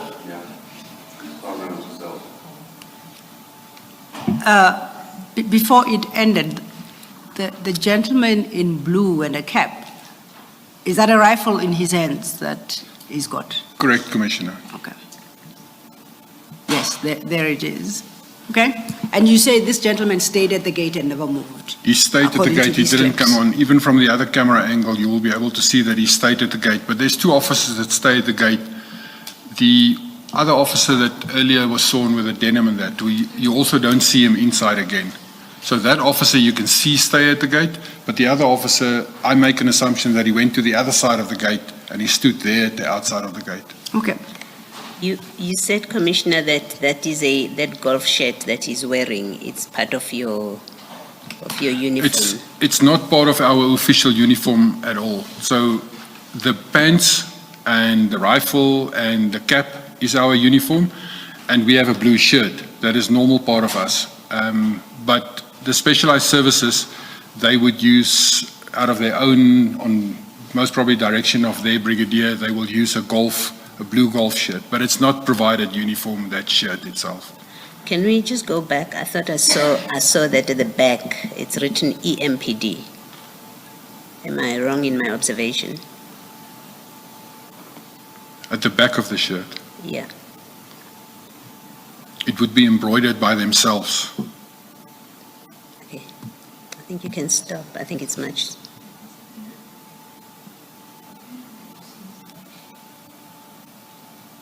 And you're saying it wouldn't be issued uniform if it is? No, if that's my not observation is issued correct. uniform. The shirt is not issued.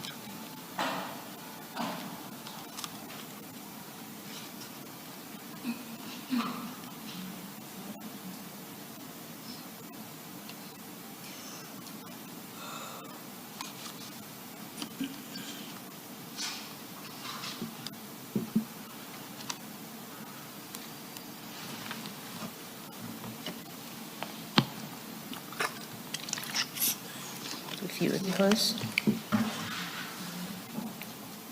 We've tried to pause it as quickly as we could. That's when he turns his back to the camera. Sorry, we tried to stop it as quickly as we could because that's the point at which he turns his back to the camera. And Commissioner Baloyi, is it at this point, Yes. what can you make out? It is definitely embroidered letters which states EMPD. Okay. Thank you. But it is not an official shirt, it's not part of the schedule, it's not issued by the stores of EMPD at all. Thank you.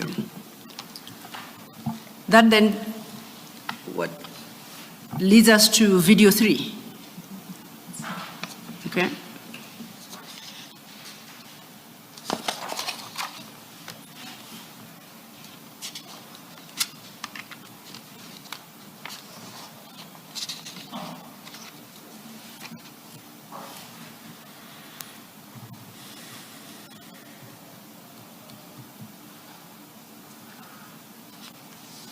So it starts off with the person in Etienne at the wall itself trying to climb over the wall.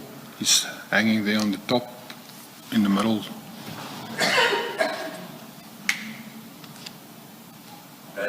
Daar klim jy op die muur, op die ding daarso.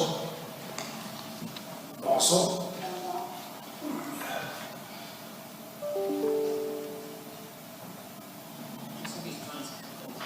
Daar gaan die hek op.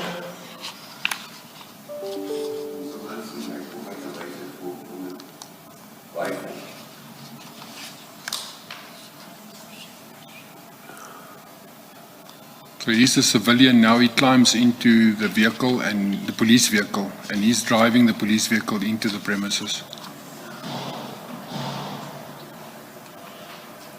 Is this the vehicle that you said was Stolz's? I It's think you said. Stolz's official vehicle that's been assigned to her. Kom hom hulle uit. Stolz is the lady that walks now here in the front. Sja, daar. Sorry, please say that again. Stolz, the lady walking towards Oom Willem now, that is Kersha Lee Stolz. Then a member of the EMPD. She was a member of the EMPD till she resigned. Okay. And then the individual with his back to us is the one I assume is Oom Willem, because they speak about him and that he's the one being accosted on the premises. Okay. I was hoping, Commissioner, that you would not identify the occupants of the property. Sorry, Because in your statement, you mentioned that the person, the whistleblower that provided you the tape, was killed shortly after these officers were granted bail. that's So correct, I think Commissioner. just for the safety of the individuals, can we not mention their names, please? Is that in order?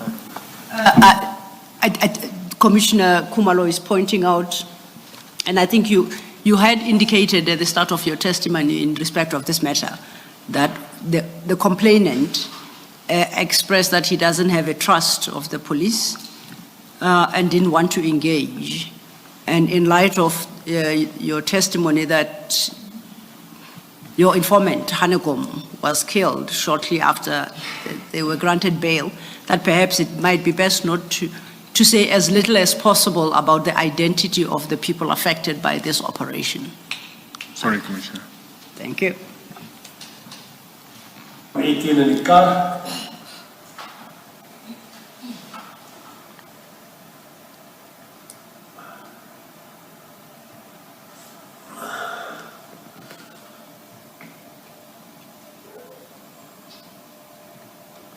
Daar vra sy vir die warehouse, daar wys hom vir hom in die warehouse toe. She asked, where's the warehouse? And then the person showed her towards where the warehouse is.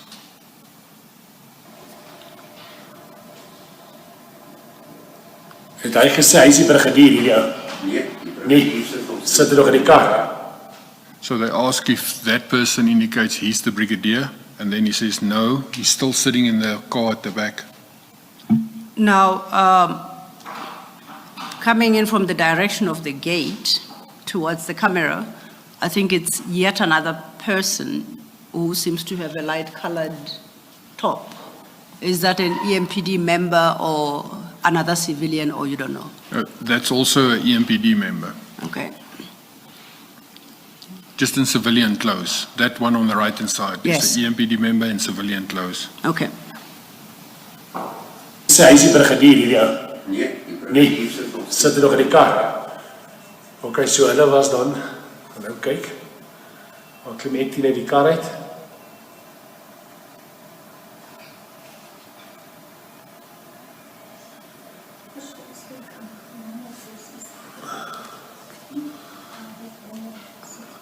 Hoe lank het hulle daar gestaan nou? 'n paar minute.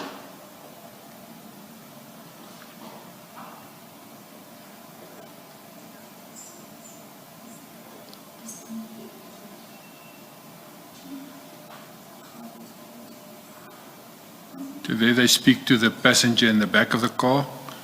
So Kershaw went to the passenger door at the back and she opened it, and the driver in the orange shirt, he climbed out and opened the door for her. And now Kershaw is speaking to the person in the back of the car, which when he climbs out, we can immediately recognize him, but it's Brigadier Mkwanasi. Now, the driver in the orange top that you just referenced, He's also a member. also a member of the MPD, thank you. And have you been able to identify this vehicle, who it's allocated to? The vehicle is one, also, it's allocated to the specialized services, but we can identify them. who the driver was. Yes. Thank you.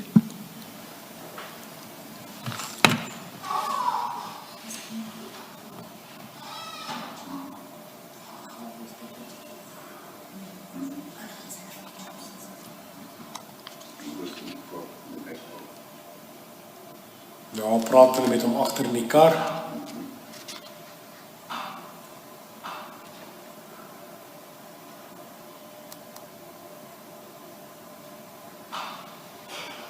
So hulle was 3 in hierdie kar. So the person that now climbed, you can see from the head and the side profile that we know him it's Brigadier Mkwanasi. Okay.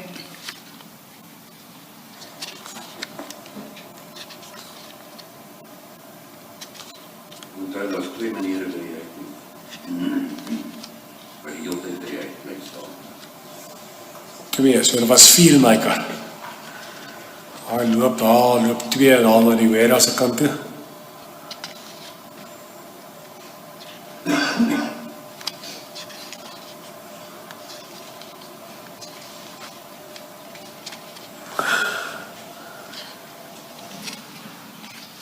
That's the end of tape 3. Correct, Commissioner. Can Can we Commissioner just Absalom. confirm that property that we saw in tape 1, 2, and 3, that's the Mayerton property? Correct, Commissioners. Any concluding remarks on the videos we've just watched before we move to the next matter? No, it's Maybe just that before you do your conclusion, an operation such as this, you would expect, am I correct to assume or to expect that there would be a record of it? If it's a proper operation, there would be a record of it in the municipality or in the EMPD, in fact, let me say. Commissioner, if it was a legal operation, but it's so far outside our area that we wouldn't, as management, you wouldn't allow it. If an officer comes to you and say, I have information of a crime going to take place in Soweto or in Mayerton, the first instructions will be take your information, hand it over to SAPS so that the SAPS can actually do a proper operation in that area. There's no going outside your area exposure to way more than just you acting outside your mandate. If you are injured there, your injury on duty doesn't cover anything. If anything happens there. So it should be, if there's an operation, there should be records of it, but this whole operation is irregular. And therefore, I don't think there's any proof in the city itself that there's records that this actually took place. This is a crime that's taking place, and there will not be records of crime kept. In your narration, in that first column, you describe it as theft, copper, and we see that they're going into either business or private premises. Is this part of your mandate to go into premises and investigate copper theft? When I say your, I mean the EMPD's mandate. We have in our powers that we can search and we can enter premises when crime and things happen right in front of us. However, when it comes down to copper, second-hand goods and things like that, we don't have investigative powers in that matter. We also don't have powers in terms of the Second-Hand Goods Act to enter a premises to search. It's one of the shortcomings that we as Metro Police have, that we think we have, and we have requested Minister Mkhunu actually to give us those powers, that we have limited powers to investigate second-hand goods shops and that. What we do in practice is that we would contact the local SAPs and say, there's a second-hand goods store, they're selling copper, there's allegations for that, and then SAPs will go together with us, because SAPs have got the power to go into those premises, but we cannot go into that power. So we don't have powers in terms of the Second-Hand Goods Act. And if anything, if we receive information like that, the proper procedure would be that we ask the local SAPs to accompany us. So we just have a police officer there as well when we then search the property for copper and infrastructure or thefts related to Second-Hand Goods Act. And what about the involvement of civilians in your operations, assuming this was a proper operation? Civilians will not, it's so strange. Civilians will not be allowed into operations, even as informants, because you protect your informants. You don't expose your informant. If it's a genuine case of theft of copper that you now illegally investigate because you have this false perception that you can investigate them, even if you enter that premises, then why would you take your civilian informant with you? Because you will expose him. So civilians, and we as police don't bring civilians together on our operations. It's unheard of that we actually do that. And what about civilian use of your property, such as we see Mr. Van der Walt driving a motor vehicle of the EMPD? There must be rules about that. It's illegal, firstly, in it. The very short answer is that's impersonation of a police officer. You're using resources belonging to the state, and that's seconds or moments while you're driving the car. You're driving a police car, so you're actually impersonating a police officer.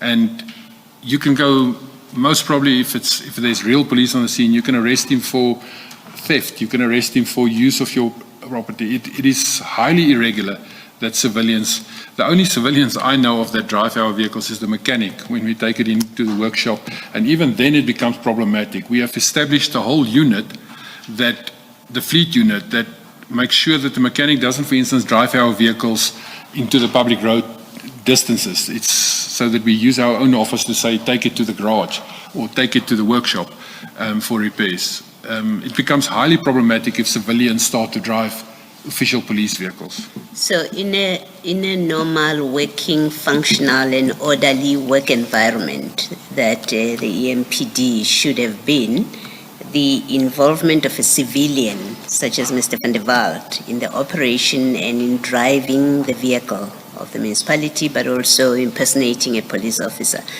that would have been disciplinable action against the officers that are involved with him. Am I correct? It will be. It should be where you allow someone else to drive or operate the vehicle. So the officer who's responsible for the vehicle, in this case, for instance, Kershaw Lee Stalls, or the brigadier who's on the scene, he's an overall in command.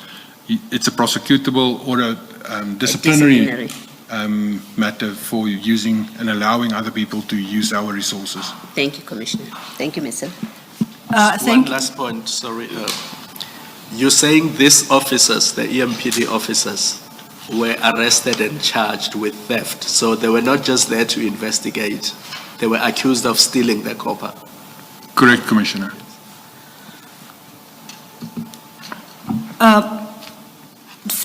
As a follow-up to the answer you gave to one of Commissioner Baloyi's questions, this is the information you received from Mr. Magagula, the IPT investigator, at the meeting of the 6th of March, 2023? He presented the information, but the video clips and all the other information I received from Hanekom afterwards. I also handed all of this over to IPAT. Okay. Now, before we get to the handing over, the follow-up question to Commissioner Baloyi's question, having been informed of this particular case, or any of these cases, did you investigate whether or not there are records within the EMPD of an operation such as, and I say operation in inverted commas, of course, such as what we have just watched on the screens? It was investigated and we couldn't find anything related to this matter. Okay. And insofar as the tapes are concerned, the video recordings are concerned, you said you handed them over to IPID. Firstly, to who specifically did you hand them over and when? Immediately after it became into our possession, it was handed over to Investigator Makagula, but it was also at a later stage copied, but it was copied, I think it's in this year, to Mrs. Masuku as well. Now you say immediately after you came into possession, perhaps then let's backtrack. When did you come into possession of these tapes? I don't know the exact, it's in my emails.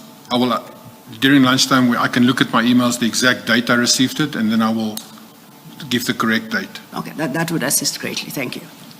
Lastly, Commissioner, you say there is no record of this operation. Now, and the complaint here is theft copper.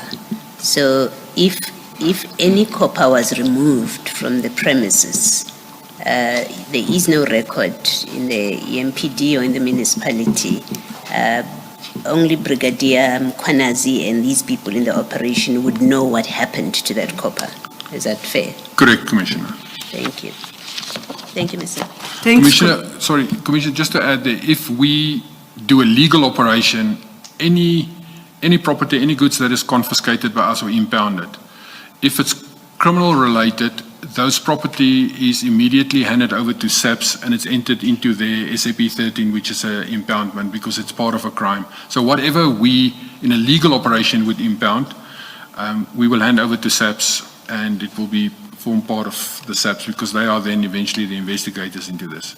But we don't have a impoundment of copper or anything like that. The only time that we will impound things is in terms of our bylaws, which is fruits or vegetables or things that is left next to the road, which is a bylaw related matter. And officers such as we see on the video clip with those vehicles, would they have the authority to impound? Or you would have a different set of people that would do the removal of property? They wouldn't have the power to impound. If it is a genuine crime and you catch someone, let's say it's a vehicle found with copper on the back of the vehicle, and during my normal patrols I found this vehicle. The moment I find that vehicle, I will actually impound it and arrest them, and then I'll take the arrested person to SAPS together with the vehicle, and I'll hand it over to SAPS and it will be recorded in their records because it is part of evidence of a crime that was committed. Those property will not come through my pounds as a city. Through my pounds will only be bylaw related goods which was impounded or confiscated in terms of my bylaws. It's the only goods that will come through me. Even stolen vehicles. If I discover and found a stolen vehicle back, if it's after hours, it will come into my pound. But because SAPS pounds will then be closed at night. But the moment the pound open the next morning and it's a stolen vehicle, we will shift the stolen vehicles over to the SAPS pound so that it can be impounded there. Any crime-related evidence is handed over to SAPS and it is impounded by them. Thank you, Commissioner. Thank you, Mr. And just to conclude, earlier regarding this very matter, you had an engagement with Commissioner Kumalo, who I think indicated that Merton is outside the jurisdiction of the EMPD. You recall that? Correct. Do you know under which jurisdiction or whose jurisdiction it would fall, firstly? Most probably Meyerton Police, which is in the Midvaal municipal area. Midvaal. Meyerton, the municipal areas and the South African Police Service areas and the magisterial areas differ. Yes. Since we became metros, it went haywire. Originally, it was city to city allowance, so the magisterial district of Benoni was aligned to the Benoni municipality. But since we became metros, the boundaries is now 3 different boundaries. The courts have got, judicial side has got one set of boundaries, the police stations have a set of boundaries, and the municipality have a different set of boundaries. So I would immediately assume Meyerton falls under Meyerton South African Police Service, which most probably will then be served by Vereniging Court District in that area. So if we were to pursue this particular case, are you suggesting the logical point to start is to get in contact with the Merton SAPS? I will start with IPID first because they've got the docket. Okay. They know more information. And secondly, I will then go to SAPS, Meyerton, or that area. But I will start with IPID because they've got the docket. Okay. No, thanks for the heads up. Chair, I see it's 1:01 before we get to the next matter. Is an appropriate time for a lunch adjournment? Let's adjourn and resume at 2 p.m.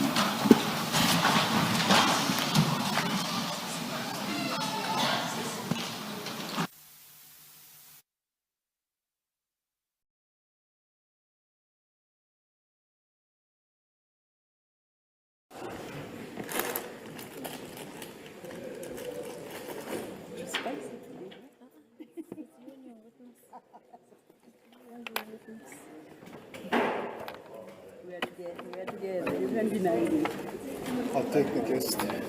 I'll take the guest. What time are you getting out? Trying to find a flight. Jam-packed.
are ready to presume. Just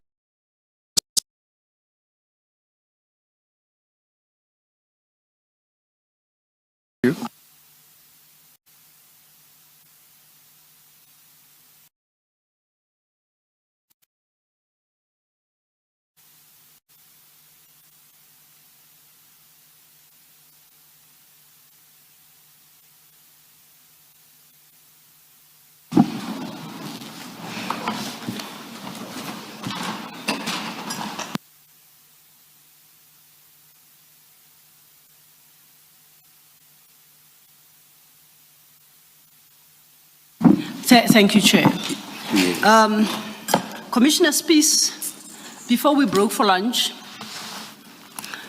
you had indicated that the video clips we watched, you handed them over to investigator Magagula, correct? And you undertook to look through your WhatsApp messages to determine when you had received the clips and when you handed them over to IPID. You confirmed that you now have that. So perhaps if you could just work us through that detail, you will then provide us with those WhatsApp messages and the details, and we will factor them into your statement at the relevant portion. Thank you, Commissioners. Jaco Hanekom sent me the original video clips, which I saw here, on 14 August 2022 via email. We had a meeting the day before, and he then sent me these video clips on 14 August 2022. On the 6th of March, we had a meeting with IPID where we were instructed to submit to them all evidence and anything that we have on our side related to this group of officers. And on the 7th of March, I've sent these video clips plus all the emails from Jaco Hanekom. I forwarded to NOMSA at IPID itself, NOMSA Masuku. I forwarded it to her via email. It was discussed the previous afternoon as well in the meeting with IPID, and that's why I said I will forward all the information I have received as well, which was forwarded then the next morning on the 7th of March. And you indicated that thereafter you still informed IPID of the killing of your informant, Mr. Correct. Hanekom, yeah. Correct, Commissioner. On the 17th of March, Mr. Hanekom was killed afternoon, approximately 12 o'clock. At 12:43, I've sent an email to NOMSA to say to her that the informant, have you seen that the informant has just been killed? And she answered me back via email later that evening to say that, yes, it's hard sore because she was in court the whole day, but she's also know that it happened and it took place. So it's 2023, 17 March. Just to be precise, your communication with NOMSA regarding the assassination of Hanekom, was your communication by WhatsApp or email? The 17 March was via email to NOMSA. Okay. And you undertake to provide us then with the screen grabs of both the WhatsApp chats with Hanekom and subsequently Investigator Magagula, and then the emails with NOMSA. Correct, Commissioners. I shall. Let's turn then to page 14 of your statement. That is the next matter you deal with, and that you have headed copper plates. The copper plates case, I don't have a lot of information. It was just mentioned, and then I was called in by the acting Brakpan station commander, who informed me that this incident took place. It was where trucks with a manned tow truck and was on the R22 with a trailer, and it was close to the Carnival Mall. The people involved on the incident itself, when they actually found it back, was a SAPS reservist warrant officer, Adar Security, Ray Springs, and a Pakistani warehouse, and it happened at the Monster truck stop, Pomona. This Brakpan station commander then, he told me that the information that they are finding, it's from Kershaw Stalls, who posted it of herself on Instagram. So he called me in, we had a discussion about it because he wanted to have more information from me. And I then stated I don't do social media, so I don't have things like Instagram, and I don't have any information about this matter at all.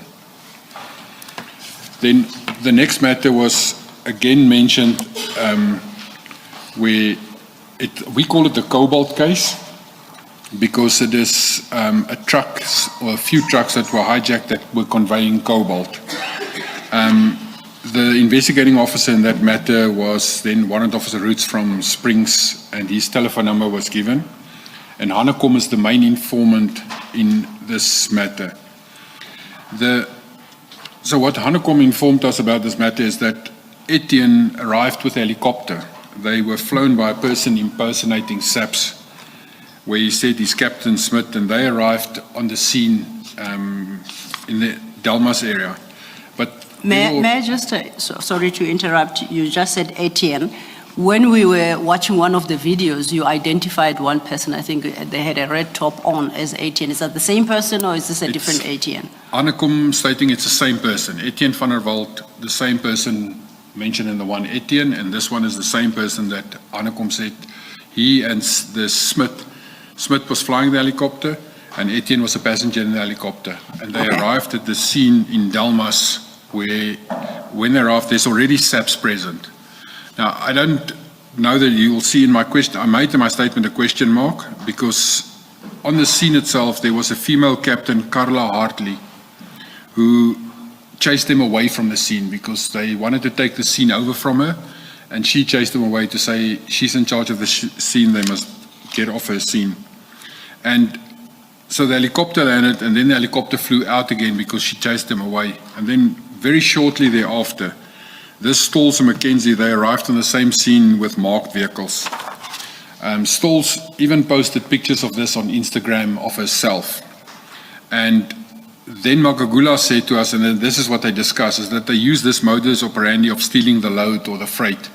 And then they will offer the load back to the owner at a 10% cost release via burner phones and pin drop so that the owner can collect his own goods.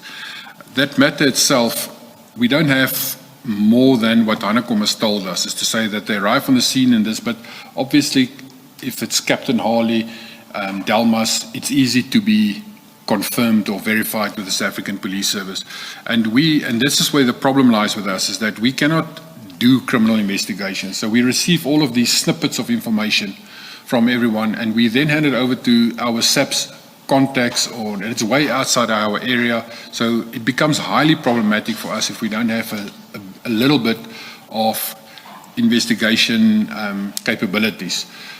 One of them where I want to touch on is that our officers, municipal police officers, when they commit crimes, doesn't matter what crime it is, if it is now bribery or corruption, which is known officers do when they issue fines or drunken driving or things like that, is that the victim, the member of the public, will always come and complain to us because it's our officer involved, it's our vehicles. He will then complain to us, and we will take his statement and deal with it in a misconduct disciplinary inquiry manner.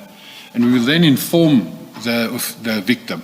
Please go to the SAPS station, this is the area, this is where it is, and lay a formal criminal complaint so that SAPS can investigate it. We cannot ourselves investigate it. And what then happened, and this is where the slight problem arises with this, is that we know our area, for instance, and I want to make it specifically to the Benoni Boksburg area, because and it's most probably between us and Joburg as well, the magisterial boundaries and the police station boundaries between Benoni and Boksburg is Atlas Road, running from north to south. If you travel north, the divide between the magisterial boundaries and police station boundaries is the center island. So the 2 lanes going north is in the Boksburg magisterial areas. The 2 lanes going south is in the Benoni magisterial area. So if my officer do law enforcement there and he stands and takes bribes, he will take one going north, a 50 or 100 rand bribe, and he will take one in the south, 50 or 100 rand bribe, and both of those complainants will go and lodge it at either Benoni or Boksburg. And no one will see the real pattern. No one will see, but this same officer took a large amount of bribes at this specific spot because they do it in different magisterial areas. And the member of the public will come and complain to us and we will do the misconduct disciplinary inquiries and try to do the discipline action, but the member of the public is seriously afraid to really push it through and come and testify at our disciplinary hearings, which makes it more difficult again to find them guilty and actually dismiss or fire these officers. One of the things that in this specific cases that we also mentioned is that, and this is a critical thing which we've been highlighted for many, many years, we have a different set of conditions of agreement when it comes to disciplinary agreements than what the South African Police Service are. We are in a local government environment. Our disciplinary agreement that's already been touched on, it deals with all municipal employees in exactly the same manner, irrespective if you're a plumber or an admin clerk or a police officer. We are dealt with in terms of that disciplinary agreement in that manner. You get suspended, if you do get suspended for 3 months with full pay, you must be treated within that conditions of service. However, the South African Police Service has a different dispensation between police and civilians.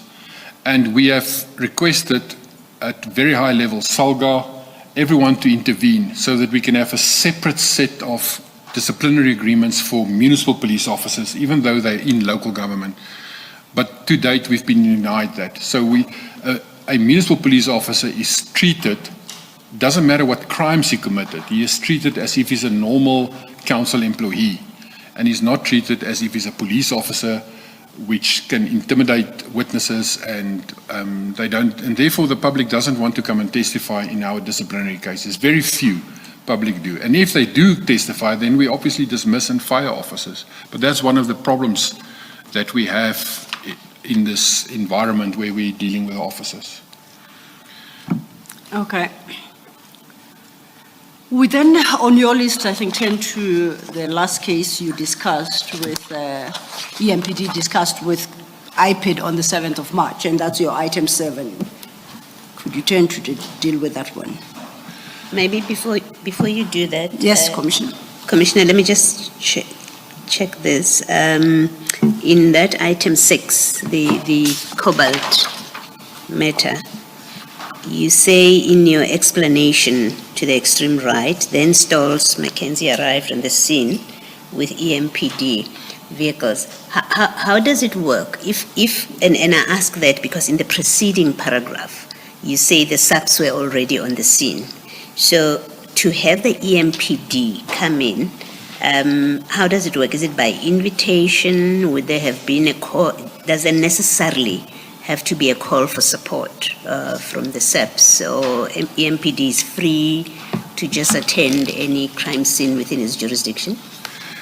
Commissioner, normally, if we're operating in the same area, we can arrive at the same time or just after SAPS is on the scene. We can also arrive at the same scene because of our patrols and the way that we react to scenes. It could be that there's a crime reported on the radio and officers from all over respond to the scene. And whoever arrives first on scene, there's a national standing, a national standard for municipal police services of first responder to scene. So if we are the first responder to a crime scene, our function on the scene is to stop the crime and preserve the scene until we can hand over to SAPS, who is then the lead on that scene, forensics and whoever from the detectives and that. However, if SAPS is first on scene, they do exactly the same. They will preserve the scene, and we will not be allowed to enter into a scene if it is there. And I think that's what happened here. This Captain Carla Hartley, it was her scene, and she chased the officers away. So you don't belong into my scene. And it's also outside our area. It's Delmas is closer to our area, to the border, but it's also outside our area. And we will not respond because everything reported in Ekurhuleni, everything in there, when we respond to scenes, we will respond within Ekurhuleni. If it is outside our jurisdiction, then the city of Johannesburg or the city of Tshwane would invite us formally to say, please come and help this operation, or we're going to have an intergovernmental relationship roadblock. We need extra manpower, please send people, and then there's a full operation plan and approval before we actually deal with these scenes. Thank you, Commissioner. Thank you, Mr. Thank you, Commissioner Baloyi. I had invited you, Commissioner, to then deal with your last item on this table, item number 7. This was the most serious remark, and when Mr. Makagula start to mention this. He spoke the most, and Nomsa's added a little bit to it. They immediately stated that there's threats against their lives because of this. There's a very serious investigation that they're doing into a murder case. This murder took place on 15 April 2022 in the Brakpan area, and it's being investigated by IPAT already, where it traced back to a body was found in a dam. So initially it was said to us it's Nigel Merivale Dam in the Brakpan area. Don't know the exact dam, but this was traced back to the same group of officers who was there together with civilians. It's not one of the civilians yet mentioned. So there was a civilians on the site as well. And what was alleged is that they tortured this person on the scene, where they used a method called tubing, which is a piece of rubber that you pulled over a person's face and you suffocate the person. So they tubed this person, and at a stage, the actual the person who he has actually turned state witness. He submitted a 204 application and statement as well. He said that the person who they were torturing and in questioning or interrogating, he actually had said to them, but he's got money in the house, 500,000 rand, he'll pay that if he could lose him. And then the next moment, this person, they killed him. And from the scene, they called Brigadier Makwanasi after it took place now. And Brigadier Makwanasi arrived on the scene in a white Golf. And he then proceeded to direct them how to clean the scene. And they placed the body of the victim on this civilian person's bakkie.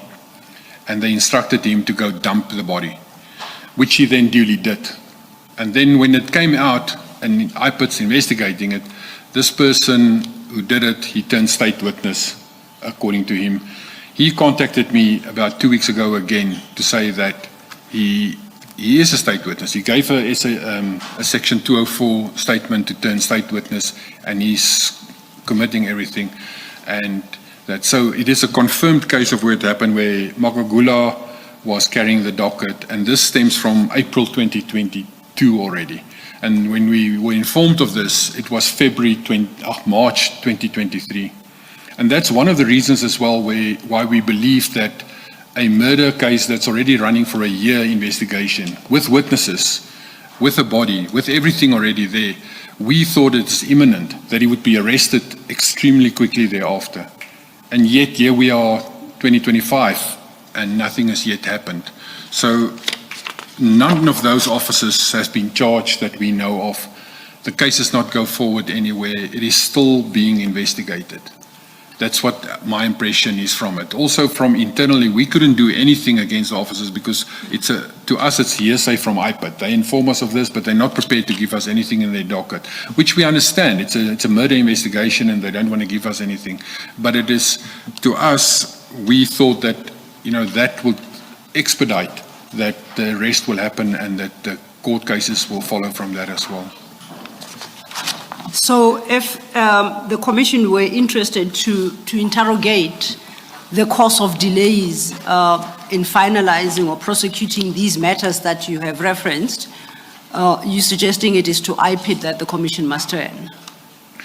Correct, Commissioners. All our cases where the policemen are directly involved is handed over or taken over. Never mind handed over. It's taken over by IPAT.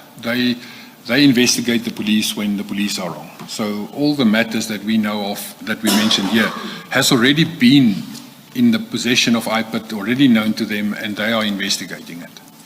So as at the date of your retirement, to the best of your knowledge, this is where these matters stood, which was in February 2025? Correct, Commissioners. You have a second part of this evidence where you say since that meeting with IPID, that is the 6th of March 2023, 2 more cases involving EMPD officers have been opened by IPID.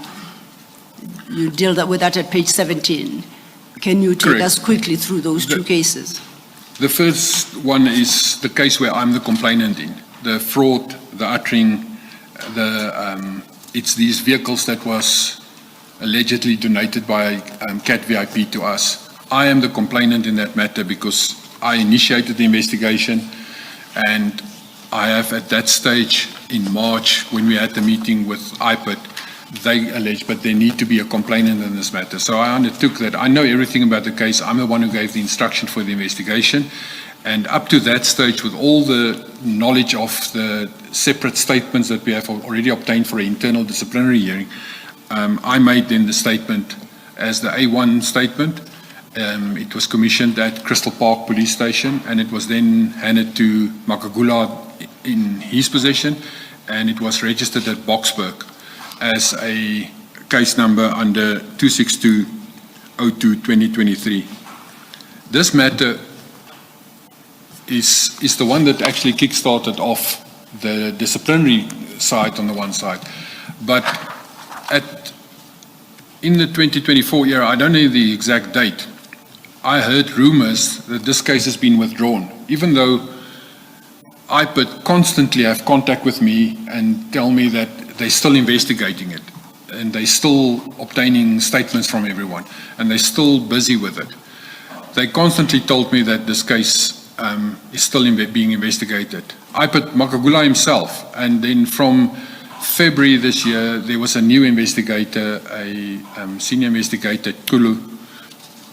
Commissioner, I hope that is the correct pronunciation of he will be cross if I pronounced his surname wrong tonight. But he is from KZN, and he was drafted to come and fix something in the docket, and then he was released again back to KZN, and last month he came back again to do another portion of the docket.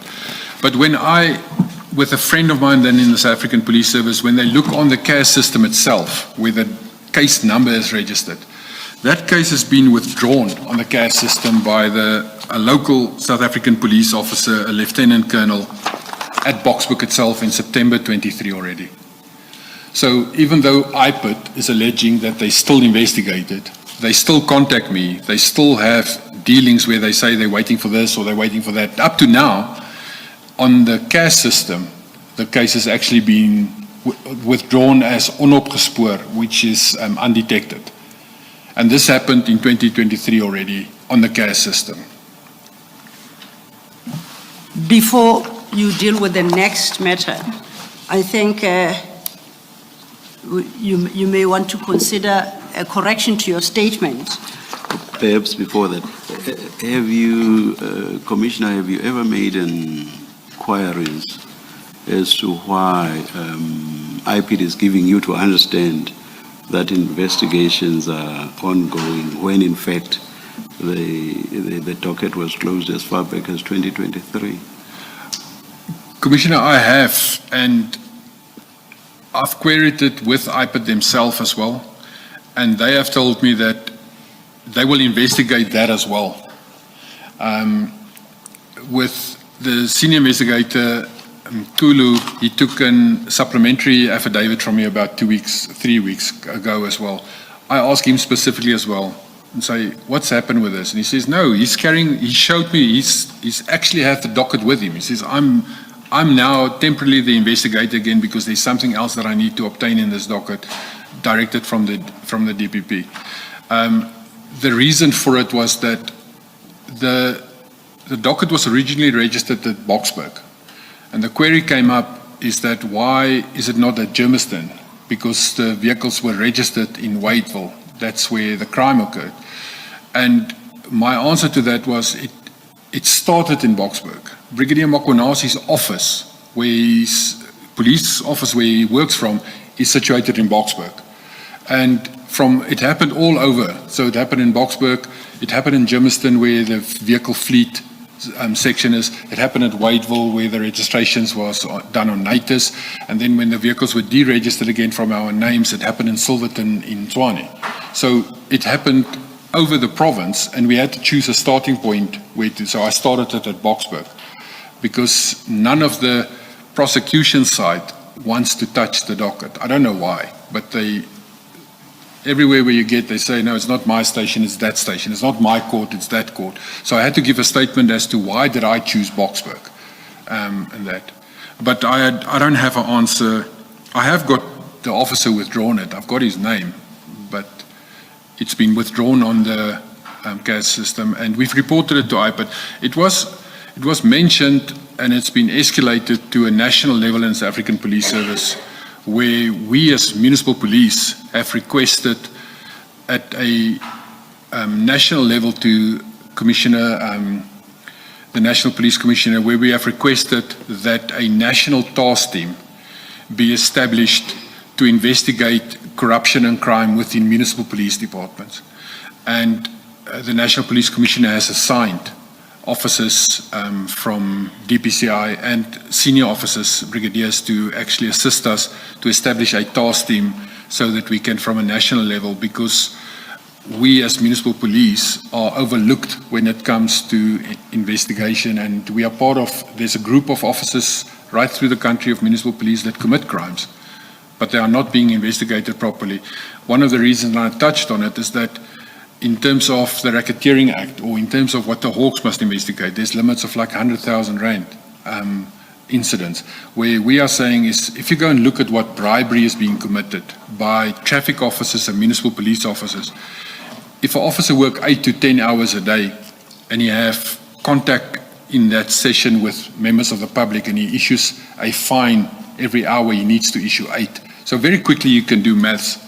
If he doesn't issue, it's like 2 to 3 minutes to issue a fine. If it's an argument and a long lecture as well, let's make it 10 minutes. He still need to issue 50 to 60 in his normal day, because he's been employed as a law enforcement officer, not a shoe salesman. He must arrest people, he must give notices, that he must do law enforcement. However, there's officers that issue 1 fine in 6 months or 1 in a year. And when you start looking at that and you calculate the possible contact that he had with public and the amount of complaints on the other side, and then the rumors of, if it's a drunken driving, it's 4,000, 5,000 rand, and you start calculating that, you will see that those type of officers is actually doing 100, 200,000 rand a month, if based from that, if you start just doing normal maths. And then you start looking at how officers live. They drive luxury vehicles, they live luxury estates. And when you ask your own counsel and you ask anyone, but can we do lifestyle audits on officers? It's always no, it doesn't allow it. So lifestyle audits is reserved at the moment for maybe the heads of departments or the city managers or the mayors. There's lifestyle audits. But at a lower level, there is no lifestyle audits at all. That's something that need to be, according to me, made compulsory, is that you cannot be a law enforcement officer and not be vetted to do your work. Thank you. Thank you, Chair.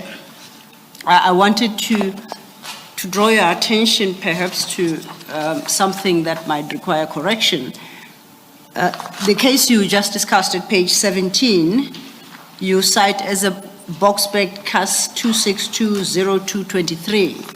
If you turn to page 19, paragraph 36, third line from the bottom, you refer to a case number 262032023. It's correct, Commissioner. It's March. It's 262 of March. Okay. So in this table, we should correct the 02 to 03. For Correct. the correct CAS number. Thank you. That then leads us to your second case that you have since learned of since your last meeting with IPID on the 6th of March 2023. Thanks. Correct. In the very first week, this matter already took place in 2024, but in the very first week of my retirement, as I finished, not everyone, a lot of people that used to work with me still sent me information. And a lot of people, private people, didn't know that I retired. So they will still send me as if I'm the deputy chief at Ekurhuleni. They will still send me information and tell me stuff that happened. And this is publicly in the news as well, where 6 officers from the drug enforcement unit was arrested because they extorted plus minus 80,000 rand from a foreigner. These officers were arrested, detained, they were released on bail, and those officers have to date not been disciplined. Not even a disciplinary matter started against them. And they are reporting directly to Dion Singh, the brigadier that was suddenly promoted last year by Mkwanasi as well. He reported directly to him. It's a drug enforcement unit.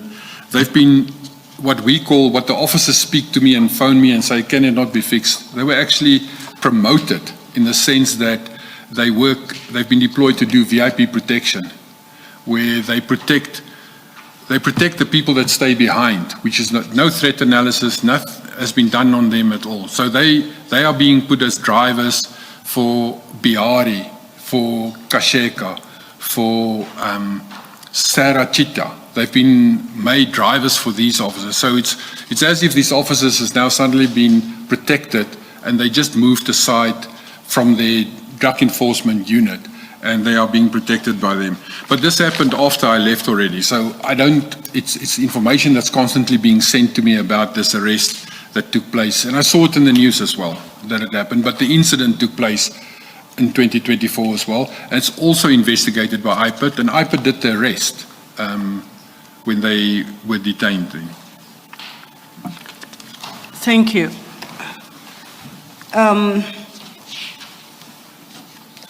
Are you moving off the table? I was going to. Okay.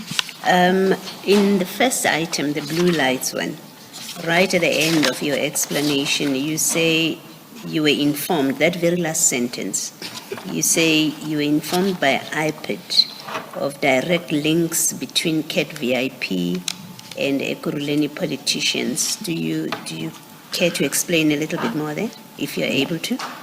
What happened there is that the same journalist who queried initially, Mr. Jeff Wicks, he had, at that same time, he was busy running an expose in News 24, where every day or every week he would release a snippet of information.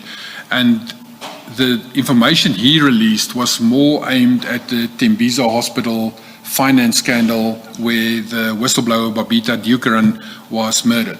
So the angle that he approached was from that side. And he attached that then to the Brigadier Mkwanasi, as the newspapers called him, Blue Light Blesser. So in that situation, these links were made, is that this hospital scandal linked is to politicians based in Ekurhuleni, plus it is linked to this Blue Light Blesser then, who assists them as a policeman to get all their functions performed in there. That is how that came up. It's part of the newspaper article expose that Mr. Wicks did.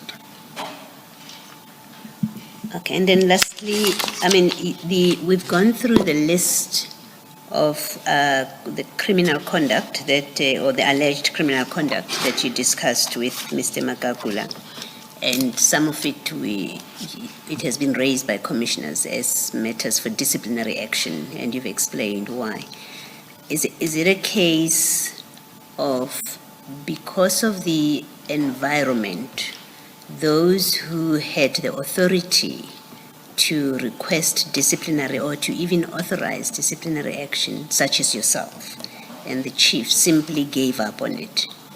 And I ask because we, at least in the case of the blue lights, we have a request from the chief for a tribunal, disciplinary tribunal to be set up. So we know there's a process which the senior people like yourselves could instigate, and yet we don't have anything done in respect of the others, the many cases that you've referred to.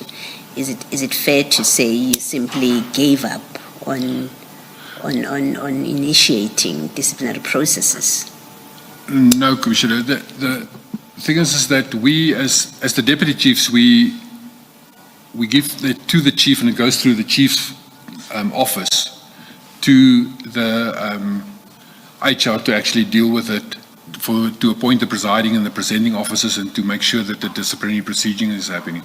However, Chief Mapiye was sidelined completely, and he was victimized, and he was suspended, and he was placed on special leave. And every time when he was placed on special leave or anything like this happened, the then Deputy Chief Mkwanasi was the acting chief, and he failed to forward it to the correct HR processes. So it is not that we didn't try to do anything. I was even accosted that we are trying to push the matter on a criminal side, and I was threatened by the city manager in the same manner as what the chief was. So even though we tried to go to the corporate HR staff, and at that stage, Polani and Nisa, who was eventually dismissed during this period that we tried to inform them and say, carry on with this matter, what is the challenges and the problems? But then the chief would be placed on special leave, or we would be suspended. And then Makunasi was acting, and nothing happened then with these matters. When you say you were threatened by the city manager, I mean, if it's still coming, if it's something that you're still going to deal It with, is you don't still know. coming, Is it still? Okay, all right, that's fine, I'll leave it then. Thank you, Mr. Thank you, Commissioner Baloyi. That leads us then to paragraphs 36 and 37 of your statement, Commissioner, and you deal with 3 annexures in a row, RS 13, RS 14, and RS 15. And the 3 annexures relate to the quote-unquote blue lights issue. Am I correct in your paragraphs 36 and 37? Correct, Commissioners. RS 13 is my original affidavit, which was commissioned at the Crystal Park Police Station and signed related to the registration of the vehicle, false registration of the vehicles in the city's name, and the operational plan that was falsified, the uttering that took place. So RS 13 is my original affidavit. And we have dealt, I believe, quite extensively with the issues from your perspective relating to this matter. And this affidavit more or less reiterates what you've already told the commissioners. Is there anything out of this affidavit that perhaps you believe we may not have brought to the commissioners' attention that you would want to do so now? It would appear that we have covered everything. No, it's correct. Everything up to now is covered actually in my affidavit. Okay. The next one then is your RS 14. And this you describe, appearing at page 41 of the annexures file, this you describe as a picture of the docket in respect of the case registered by Mr. Magawul. Correct. When you do an affidavit and you are the A1 complainant in a police docket, which is a SAPS 3, there's an annexure in the front of that statement, which is the 3M statement portion, which then state the date and the time and the station where it's registered, and then the CAS number that is there. It goes part of your A1 affidavit. This gets put on front to lead that, which is then registered with SAPS in a normal docket. And lastly, at paragraph 37, you've got your RS 15. And lastly, at your paragraph 37, you've got an extra RS 15. You had, I think, briefly touched on this in explaining the fate of the criminal case you had caused to be opened regarding this blue lights issue. And can you deal then with Correct. an extra RS 15, which you say is proof that the matter was withdrawn? This is a screen print of the CAS system that the South African Police Services use, listing this CAS number in the top right corner, 26203 of 2023. It states the date when it was registered and when it was handed over to the first investigator on the SAPS system only. It's not the real investigator then. But then at the last date at the bottom, it's 2023 10/12, which is 12 October 2023 at 16:27. It states the investigating officer. I don't know if I can mention his name or should mention his name. He's a public official. It was Lieutenant Colonel Mike Whiskey Ntswana, and it was then, and this is Afrikaans version, it was closed as onopgespoor, which means undetected. What does undetected mean? It's when you don't have any evidence in any docket and you cannot do anything further, then it's undetected. It's if I, for instance, let's say there's a break-in at my house tonight and my motorcycle is stolen and the detectives come out, investigate everything, there's no fingerprints, there's nothing, they cannot find anything, there's no CCTV footage, then it will be very close to say, but they can't find any evidence on the scene, the docket is undetected and the docket will be closed as undetected. How do you reconcile that conclusion with the IPID report we looked at, we worked through on Friday, in terms of which IPID made certain specific findings of fraud and corruption in respect of these very activities and recommended that Brigadier Mkhwanazi be disciplined? How do I reconcile that IPID finding in the human resource environment with this undetected finding now in the criminal case arising from the same facts? I cannot answer that, Commissioner. That's why I say this is very strange that a local police station at a station is actually closing the docket as if it's undetected and it's archived and stored in the archive and not being further investigated. This, while IPID is still investigating, they actually released a negative recommendation that there must be discipline steps taken, and the docket is still being, according to them, to me, it's still being investigated in a criminal matter, criminal investigation. It was already a few times thereafter presented to the DPP to actually make further recommendations, and it's still, as I stated, 2-3 weeks ago, senior investigator Kulu actually still took a supplementary affidavit from me. So on the one side, there's this IPID is carrying the docket, they're investigating it according to them, but on the other side, I have this proof from the CAS system that says the docket is closed as undetected at the local police station. So if you do inquiry now and you're searching anything on the SAP system, this will not reflect as an open case anymore. Which leads me to ask you perhaps a fairly stupid question. Is the matter open or closed? Where are we at? I really don't know, Commissioners. Okay. To me, IPID says it's open, SAP says, or the SAP station says it's closed. But I don't know the status of it genuinely because it's a detective busy investigating the case. I don't know what the status of the docket is. Okay. I think Commissioner Baloyi has got it.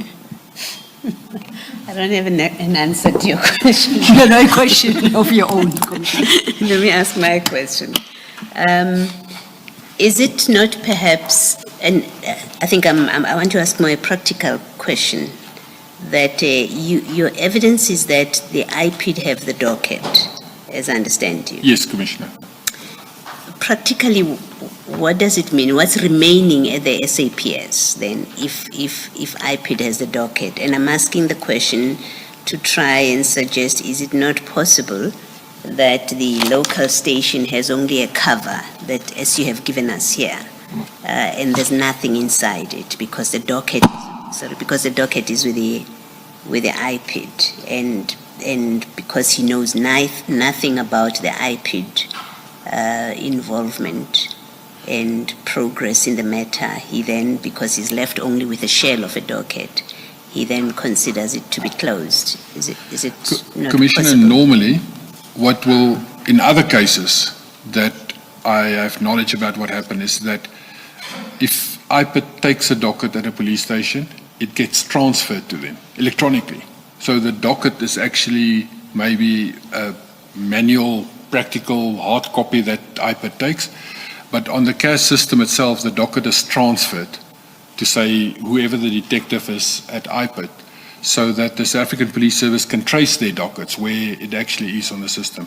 So the correct procedure that I've seen in other matters is that the IPID detective will actually sign for the docket, and on the CAS system it will be transferred into their name. And then once they finish with the docket and it goes to court, it will be they who take the docket to the court. So in terms of the South African Police Service practicality rules, that's how it would normally work. So in this manner, I don't really know why it was cancelled or withdrawn. I don't know if there's just a skeleton piece of paper that was left behind, but Mr. Makagula is the one who went to Boksburg, who did the actual physical, here is the docket, and he had copies of our docket. So he already had a complete docket with him, and there would have been no docket at the station left behind at all, because Mr. Makagula is the one who carries the docket.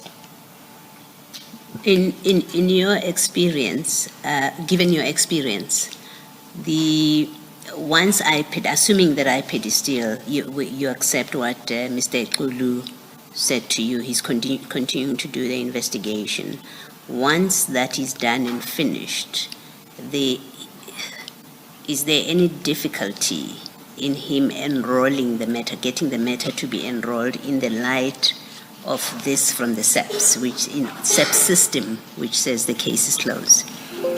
Commissioner, that I do not know, but to enroll the matter at court, I would assume that IPID can just go to the court and say, this docket is concluded, control prosecutor, here is a complete docket, please enroll onto your court register. I believe that there would be no impact from this at all. The only impact this will have is if someone do an inquiry to say who's the accused, who's anything like that, it will come up as it's closed. The docket has been closed as undetected. Commissioner. Thank you, Commissioner. Did I understand you to say, as of 2 weeks ago, it would appear that Investigator Kulu has taken over this investigation? Because you've been talking about Magagula thus far. What is the actual position today as we speak, to your understanding? I was contacted 2 weeks ago by the investigator Kulu to say that he has been recalled from KZN to come back up and to conclude a specific portion, a Section 205 application and my statement. He was tasked to do that. And he only did that portion, then he went back again, but telephonically he has told me that he will come back up again because it's expensive apparently for him to stay up here. He's deployed in KZN, he's not from here. Okay. This then will lead us to your paragraph 38 at page 20, where you conclude on this chapter. Correct, Commissioner. Yes, you may speak to that. It's just that last portion that I already touched on, is that 2 weeks ago, the witness who turned state witness contacted me and he explained the whole situation to me again, and he confirmed everything that took place, and that he also informed me that he gave to Magagula a Section 204 statement already, and that he has turned state witness. That's what he informed me. And that's in respect of the murder case you have listed under item 7? Correct. It's in relation to the murder case, and that he's turned state witness, and he's already given statements to that effect as well. Oh, thank you. Your next main topic is headed Internal Disciplinary Process and Interference. And under this topic, you deal with a few subheadings. Let's start with your first, disciplinary action against Brigadier Julius Mkhwanazi. Would you like to take the commissioners through that part of your evidence?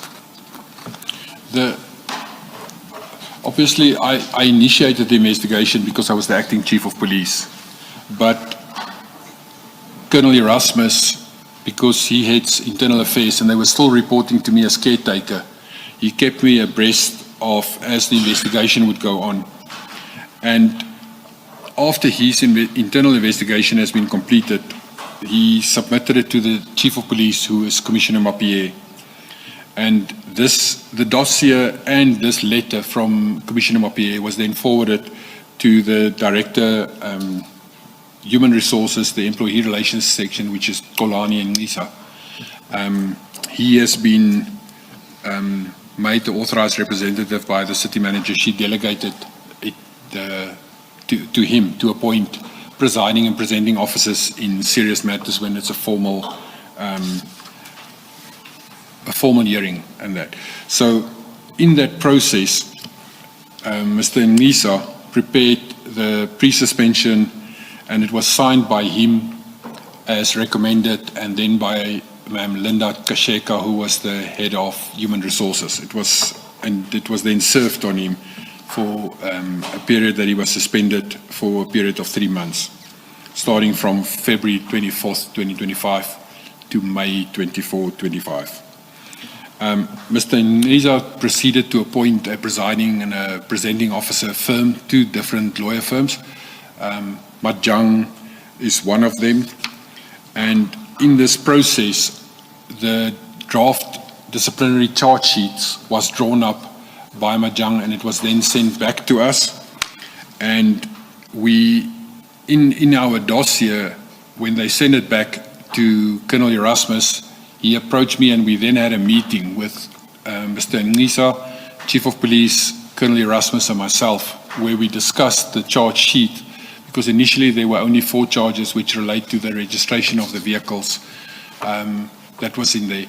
But during Colonel Erasmus' investigation, there was another matter that came up, which we then suggested, but Brigadier Mkonasi made in his own statement, which he gave, he alluded to more donations that he received to the value of 300,000 rand from Medicare 24, which then draw our training academy into the matter as well. And we then suggested that these 2 charges must be added as well, because it also is a contravention of the MFMA Act and the policy of receiving gifts and donations. This was corroborated by then he was the brigadier of the training academy, Ndumiso Twabe, who made a statement to say that Brigadier Makonasi assisted him and informed him that he can go to Medicare 24, which is situated in Boksburg. The training academy, we would train recruits, and part of the recruitment training, they would have POEs, which is portfolio of evidence, which is like an exam paper or projects that they must complete for these purposes. And the training academy ran out of paper, and there was a shortage of POEs. So Brigadier Mkonasi then arranged that Brigadier Ndumiso Twabe can go straight to Mike van Wyk at Boksburg, and they will then create and generate our POEs, which they then subsequently did. The masters were there, and then they printed these, and so this is all in this docket already for internal misconduct. Commissioner, earlier you explained the issue or question of donations, and those purported to be donations to the municipality, you remember. Now the admission that you referred to by Brigadier Mkhwanazi, an admission of receipt of donations amounting to 300,000 rand. Was this receipt of donations on behalf of the municipality? Correct, Commissioner. It was, and it's a reference. I'm looking at page 44 of Annexure RS 16, bottom half of the page. That's where reference is made to the cadet examination at the college. That's the heading. So you say that would be donations to the municipality, not to him personally. Correct, Commissioner. It's in the internal investigation, Yes. Colonel Erasmus approached Brigadier Mkhwanazi and stated that he must give a version of what took place in this event. And Annexure RS 16, page 43 to 45, is his submission that he made a statement which he signed off on to say, but all of this took place. And he explained then that we, for instance, even the Medicare 24 and CATS security services, it started already in 2020 during COVID. So in his own statement, he stated that. And then on page 44, in the middle portion, projects undertaken with CAT. It started off with point 1, which states cartels examination at the college.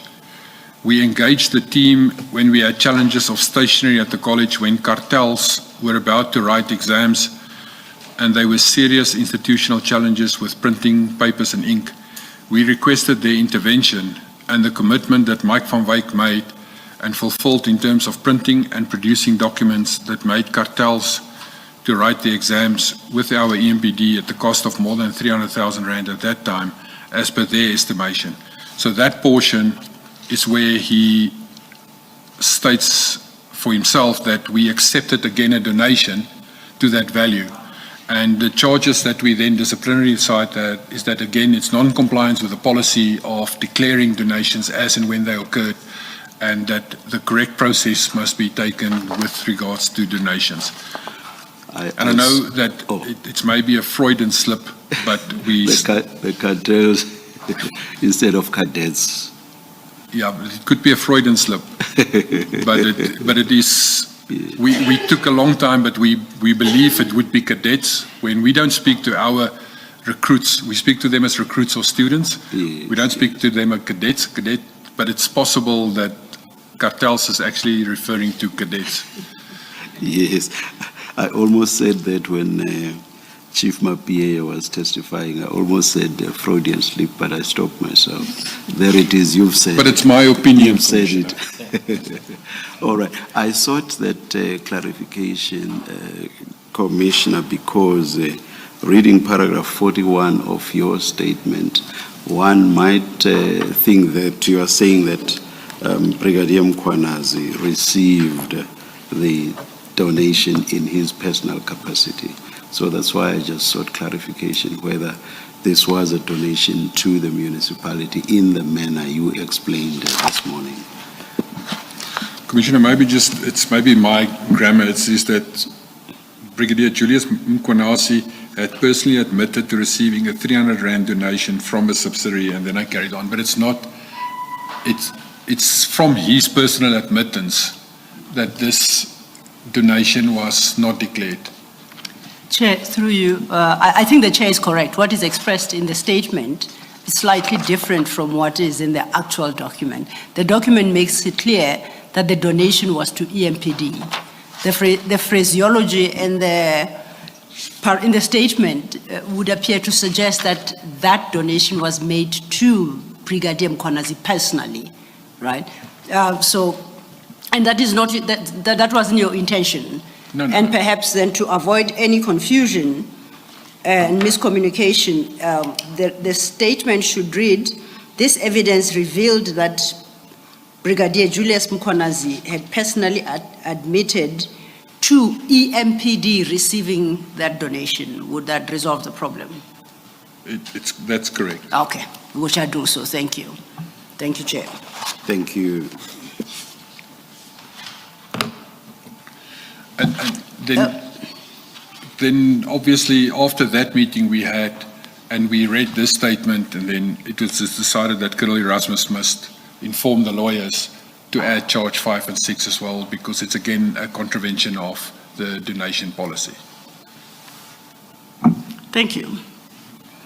That then takes us to the second leg of this main topic of disciplinary processes and interference. You now have a sub-chapter titled Intervention by Human Resources, starting at paragraph 43. At this stage, this is already when his suspension is starting to end. There's an intervention by Kasheka where she, as the head of HR, sent a letter to him that he must come back to the office and that his suspension ends. But at the same time, when these charge sheets were served on him, the lawyers sent it to Tolani and Nisa to say, please ensure that the charge sheets are served on Mkhwanazi. And he in turn gives it to a person with the name of Tami Zambé, who is a senior person working at HR as well. And there's other interactions that happen at the back end that I know now, but I wasn't present when this took place. But at that stage as well, I asked Mr. Zambé, why are you not serving it? Because I was CC'd in the charge sheets when it was sent, and I was following the process, and then at a stage I'm at HR and I ask him, why are you not serving this? Why are you keeping it at bay? It's not being served to him at all. And then he said to me, is that he phoned Mkonasi to say to him, come to the office to come and fetch these charge sheets. And Mkonasi told him over the telephone that I spoke to Kasheka and the city manager, and they instructed me that you shall not serve this on me, this process will be stopped. So I said to Zazambe, we made a joke about it, it's like, it's not possible. He's lying to you. Why don't you just give him an instruction that he must come through? And he says, no, he's honest.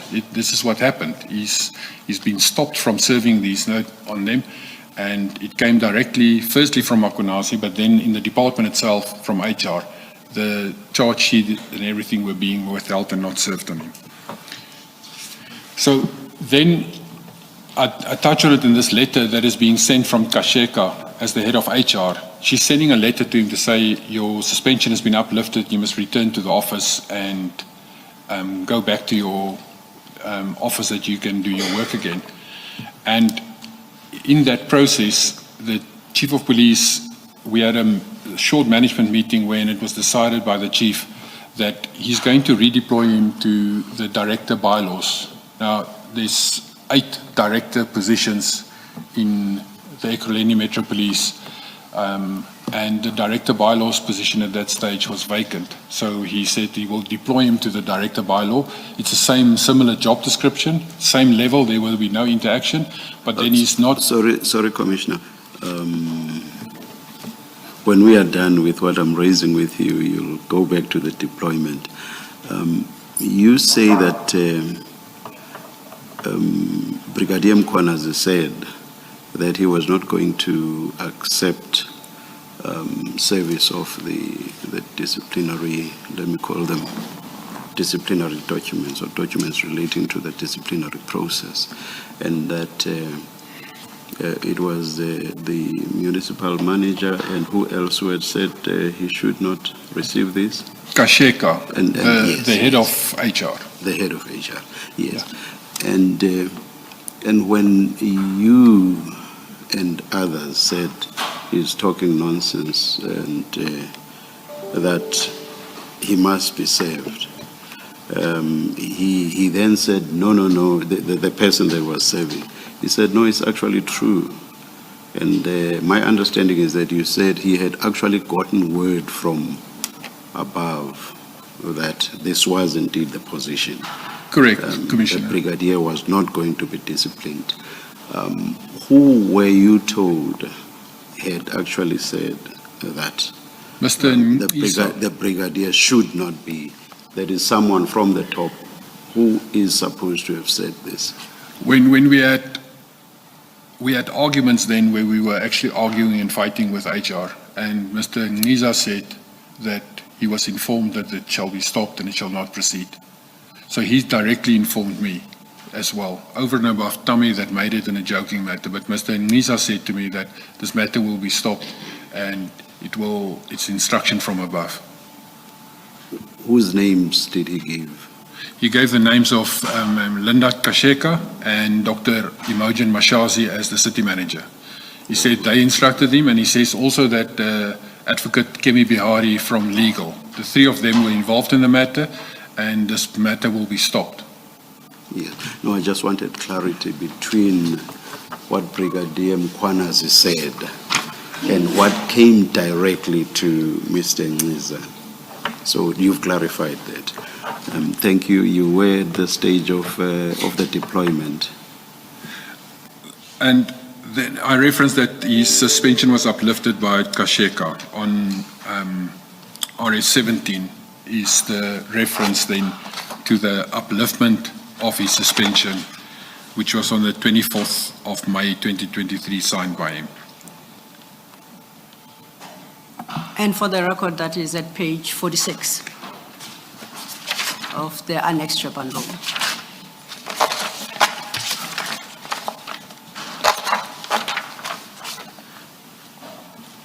And the chief then, subsequent to that upliftment, when it came to his attention that this upliftment was actually effective now, he issued a redeployment letter to Brigadier Mkonasi. I keep interrupting you as you come to to the deployment. Is it not so, though, that the upliftment of the suspension was a function of the fact that the 3-month period allowed for suspensions had run out?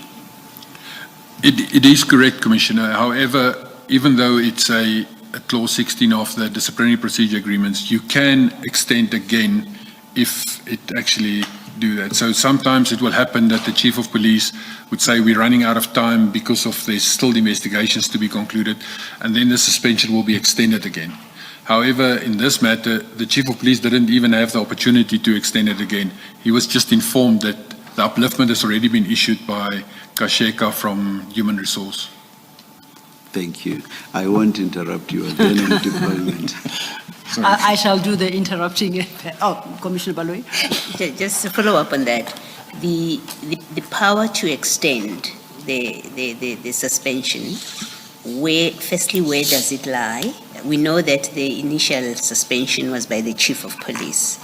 Does he carry the power to extend, or does it lie with HR? That question one. Two, is it provided for in the collective agreement, in the disciplinary procedures collective agreement? Commissioner, the first suspension was done by Kasheka. So the Chief of Police completed the request to Human Resources that the process be done, Kolani and NISA.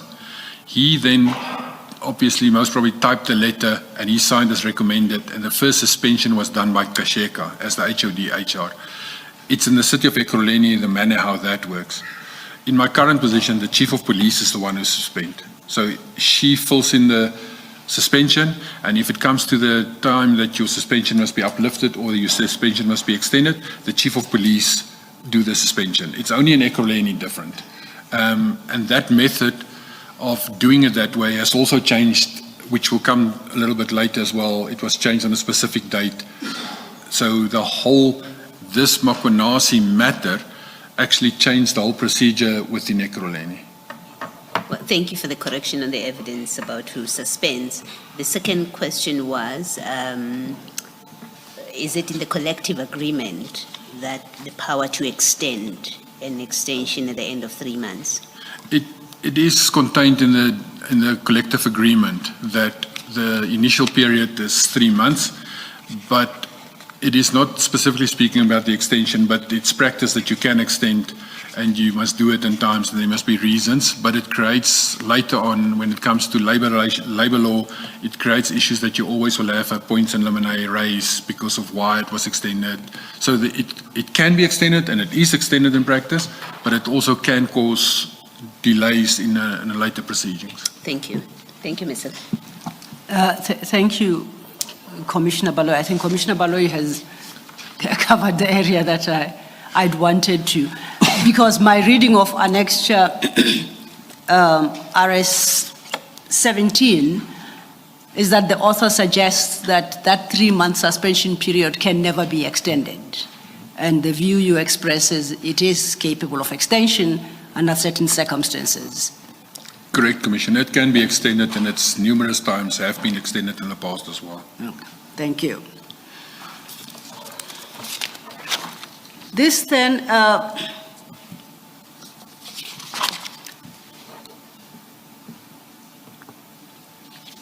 leads us to the next heading, which you have titled Death Threats, simply. Could you speak to that? Commissioners, there's still paragraph 44 and 45, the redeployment that I didn't. Oh, then perhaps 44, 45. 44, you in part, no, not in part, extensively dealt with earlier in response to a question, I think, from Commissioner Baloyi. But if you want to reiterate what is in paragraph 44, for completeness sake, please go ahead. After he was uplifted now and he's back at work, the Chief of Police redeployed him to the Director Bylaw position. And he just blatantly refused. And about approximately 2 to 3 weeks after he was redeployed, a letter was issued by Kasheka to the Chief of Police to say that the Chief cannot deploy him, he must be redeployed to his substantive position as Director Specialized Services, which in my mind, and we had proper discussions about that to say, but this is a usurpation of the Chief's powers and functions. He's deploying. Section 64C says he's the one who deploy, who transfer, who appoint. He must sign off on everything. And if he deploy any person and he gives him a legal police instruction to go head a unit or go head that, he's the one who takes responsibility and he's the one who gives the instruction. For not complying to that, it is a very, very serious misconduct. If it was still in the pirate era, he would have walked the plank. But he's being protected by someone from HR who's got no powers to interfere into policing matters, who's actually giving an instruction to a police chief that this person must be moved back to his substantive position. That is the only part that I want to put down there, is that there's proper interference from civilians into the policing arena and contravening the South African Police Services Act, which gives specific powers to the Chief of Police. And for the record, Chief Mapie dealt with that process during the course of his testimony, and has submitted into record the letter that you reference, instructing Chief Mapie to reverse the decision to deploy him, Brigadier Mkhwanazi, to the bylaws division and requiring him to be placed back in his substantive post, and Chief Mapie's own response to that demand by Ms. Kasheka. So it is dealt with in full there. So it is... Yes, Chair. Yes. I seem to recall, I don't know whether it was in Chief Mapie's evidence or in one of the statements, either his or yours, that a reason was given for the deployment in the bylaws section. Just remind me, what was the reason again? Commissioner, I didn't hear the first portion. I'm asking this because surely the chief cannot redeploy at whim. Yes, the power maybe is in terms of 64C, but I doubt that this is something he can do, based on how he feels. I'm using he because it's a he now, the incumbent is a he. Surely there must be a rational basis. But if you don't remember, no, it's no, not. There was a rationale given behind it. And as I stated earlier, is that the director positions are all the same job descriptions, and therefore you can be deployed to any one of those to do the same work. It's one will be dealing with specific bylaws, one will be dealing specifically with the police station area. But the rationale behind the letter when it was given is that because there's still investigations going on with his group and with his influence at the specialized services, is that he temporarily be redeployed to the bylaw section. So there was a rationale given. I think that's exactly what I seem to recall in my mind. Thank you, Commissioner. That's enough. Thank you, Chair. And perhaps for the record, if the Chair could scribble on Commissioner Spears's, that part of Commissioner Spears's statement.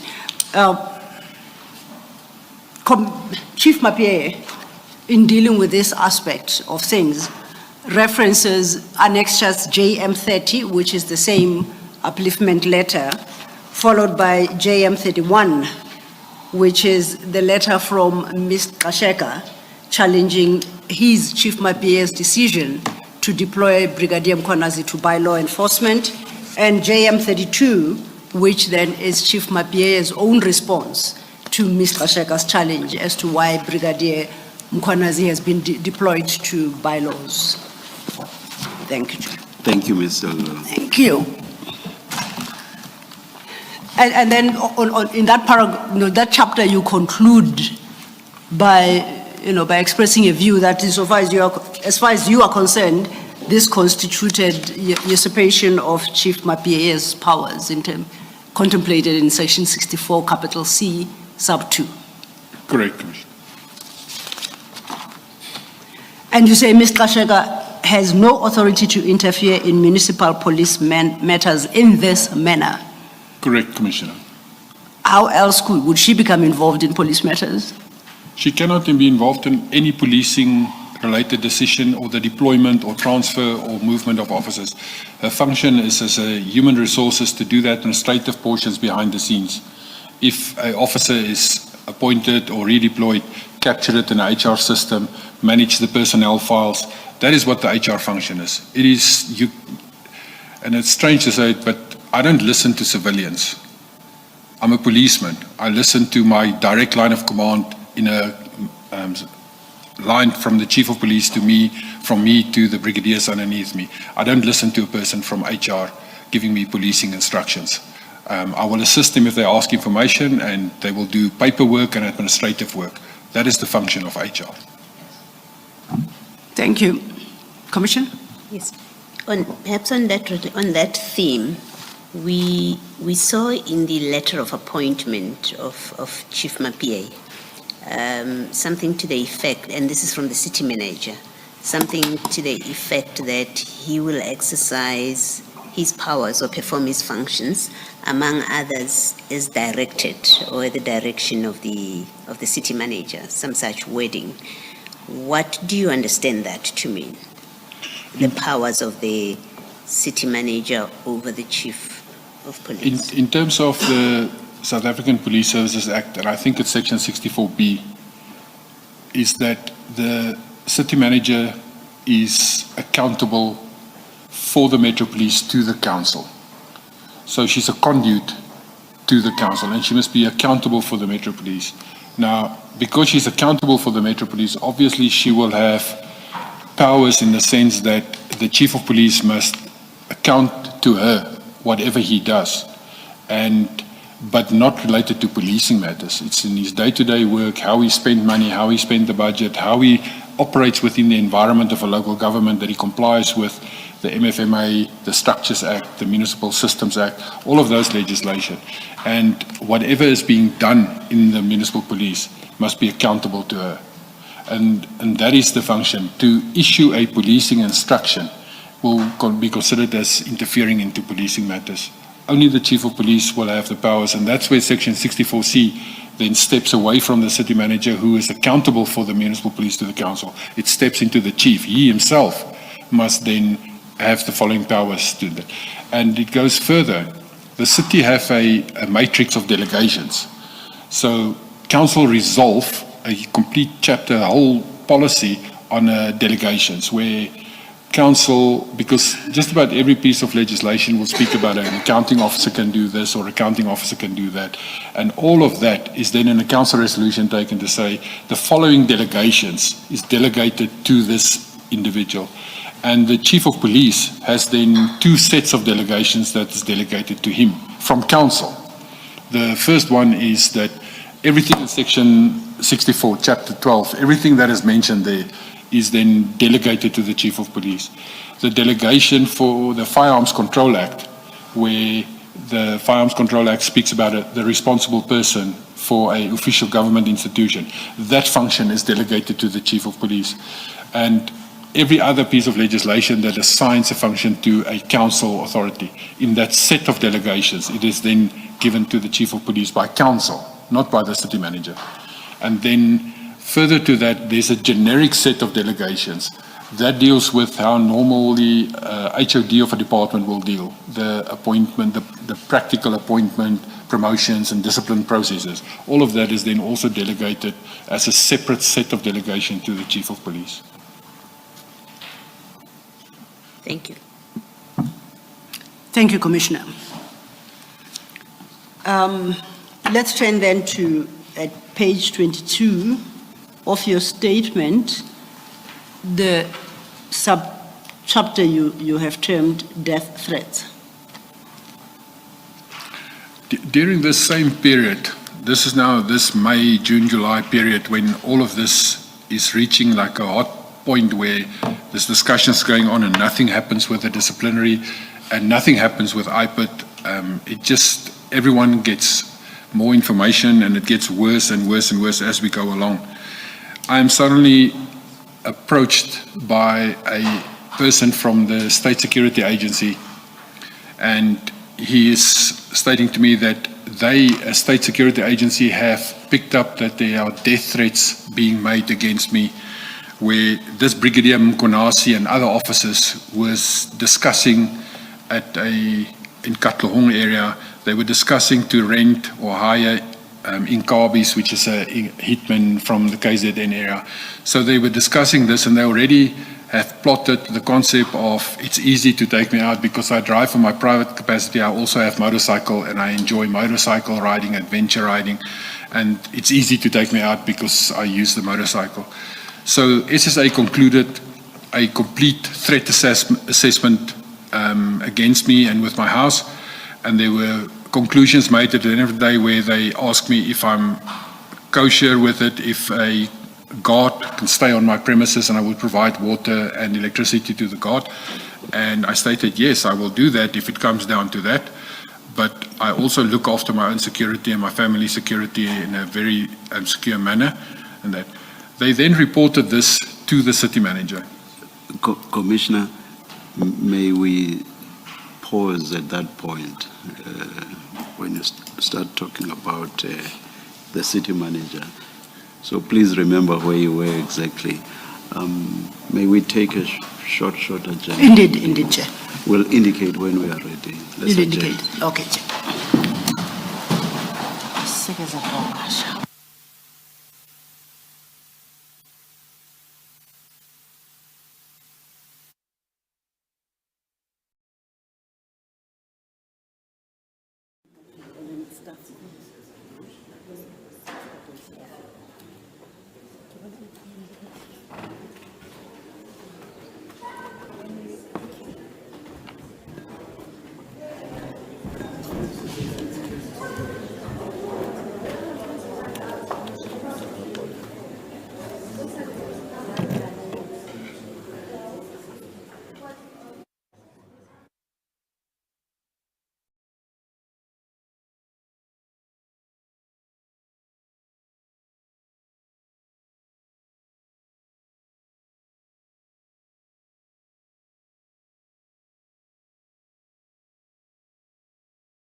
Thank you, Chair. Yes, Ms. Commissioner Spies, you recall you were still dealing with your engagement by the State Security Agency regarding potential threats to your life or on question of your safety. And the Chair had interrupted the flow of your narration there. So if you could pick it up from, and if my recollection serves me well, you were dealing with the State Security Agency, what do you call it, investigator, reporting back to you engagements he or she had with the city manager. Correct, Commissioner. The investigator came back to me and he stated to me that the report was submitted and that there is a definitive threat against me. And he said to me that after he presented to the city manager, and that is that she came back with a nonsensical answer to say, I provide him with a gun, he can look after himself. So I thought that because it's the first time that I really have a threat analysis done on me or anything like that, and I thought, everyone is maybe they just didn't want to do it. And I actually undertook then to the investigator from the SSA, and I said, no, it's fine. I will make sure that everything they recommended is from my side is actually implemented. And we then, based on that, even to date, we live extremely reclusive. We have improved our security tremendously, but we have stopped visiting anyone. We don't go out after hours at night. We live extremely reclusive because of this actual threat that exists against me and my family that is being made. And if I may inquire, that was the assessment, then you didn't give a time or a date. What year was this, when the SSA did this assessment? It was in 2023. It was in that period, May, June, July, when this was like reaching a peak situation in the department itself. And secondly, did you ever have a conversation with the city manager regarding this matter, you directly? No, I never had a situation or a discussion with her at all about it. Having been informed by the SSA investigator, why didn't you have an engagement with the city manager regarding this very concerning matter about your safety? The investigator said to me that he did propose that the guardhouse and the guards that must be placed, but that he was informed that the city will not pay for this cost at all and I must look after myself. After that, I also had a discussion with Chief Mapie about it and stated, is this genuinely what happened? Because I couldn't believe that my city would take such a stand towards me when I'm just doing my normal work. And he stated, it's true, I must look after myself and I must make sure that my security is everything intact. Have you ever had another assessment done? Do you know what your security situation is as you sit here today? As I sit here, we live still extremely reclusive. I haven't had another security assessment done. I have verbally approached the Provincial Police Commissioner to say that I must be reassessed, but there's no formal, that I know of, reassessment done on my security at all, or my family security. Any other comments you'd like to make on this topic, the death threats? It's just that for the last weekend, since I started to testify on Friday again, on the last weekend on social media, there's again people that make comments, but it's farcical. It's comments of, look after yourself, we know where you stay and things like that. We live very secure at the moment. We reclusive and we don't go out and we try to look after ourselves at the moment. Chair, and is that the end of is that the conclusion of that subchapter? Chair, it's now just going for 3:30, 15. May I request an early stand down and we resume tomorrow at 9:30 with Commissioner Spies back in the box. Let us adjourn and resume at 9:30 tomorrow morning. Thank you, Chair.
There's something about mom's touch. It makes cough, headache, and blocked nose go poof.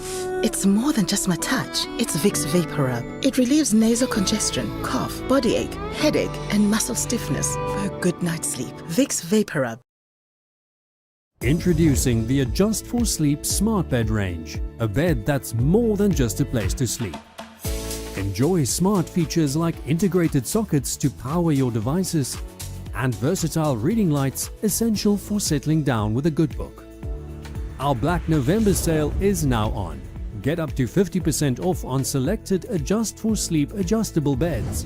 Visit adjustforsleep.co.za and take advantage of the biggest sale of the year.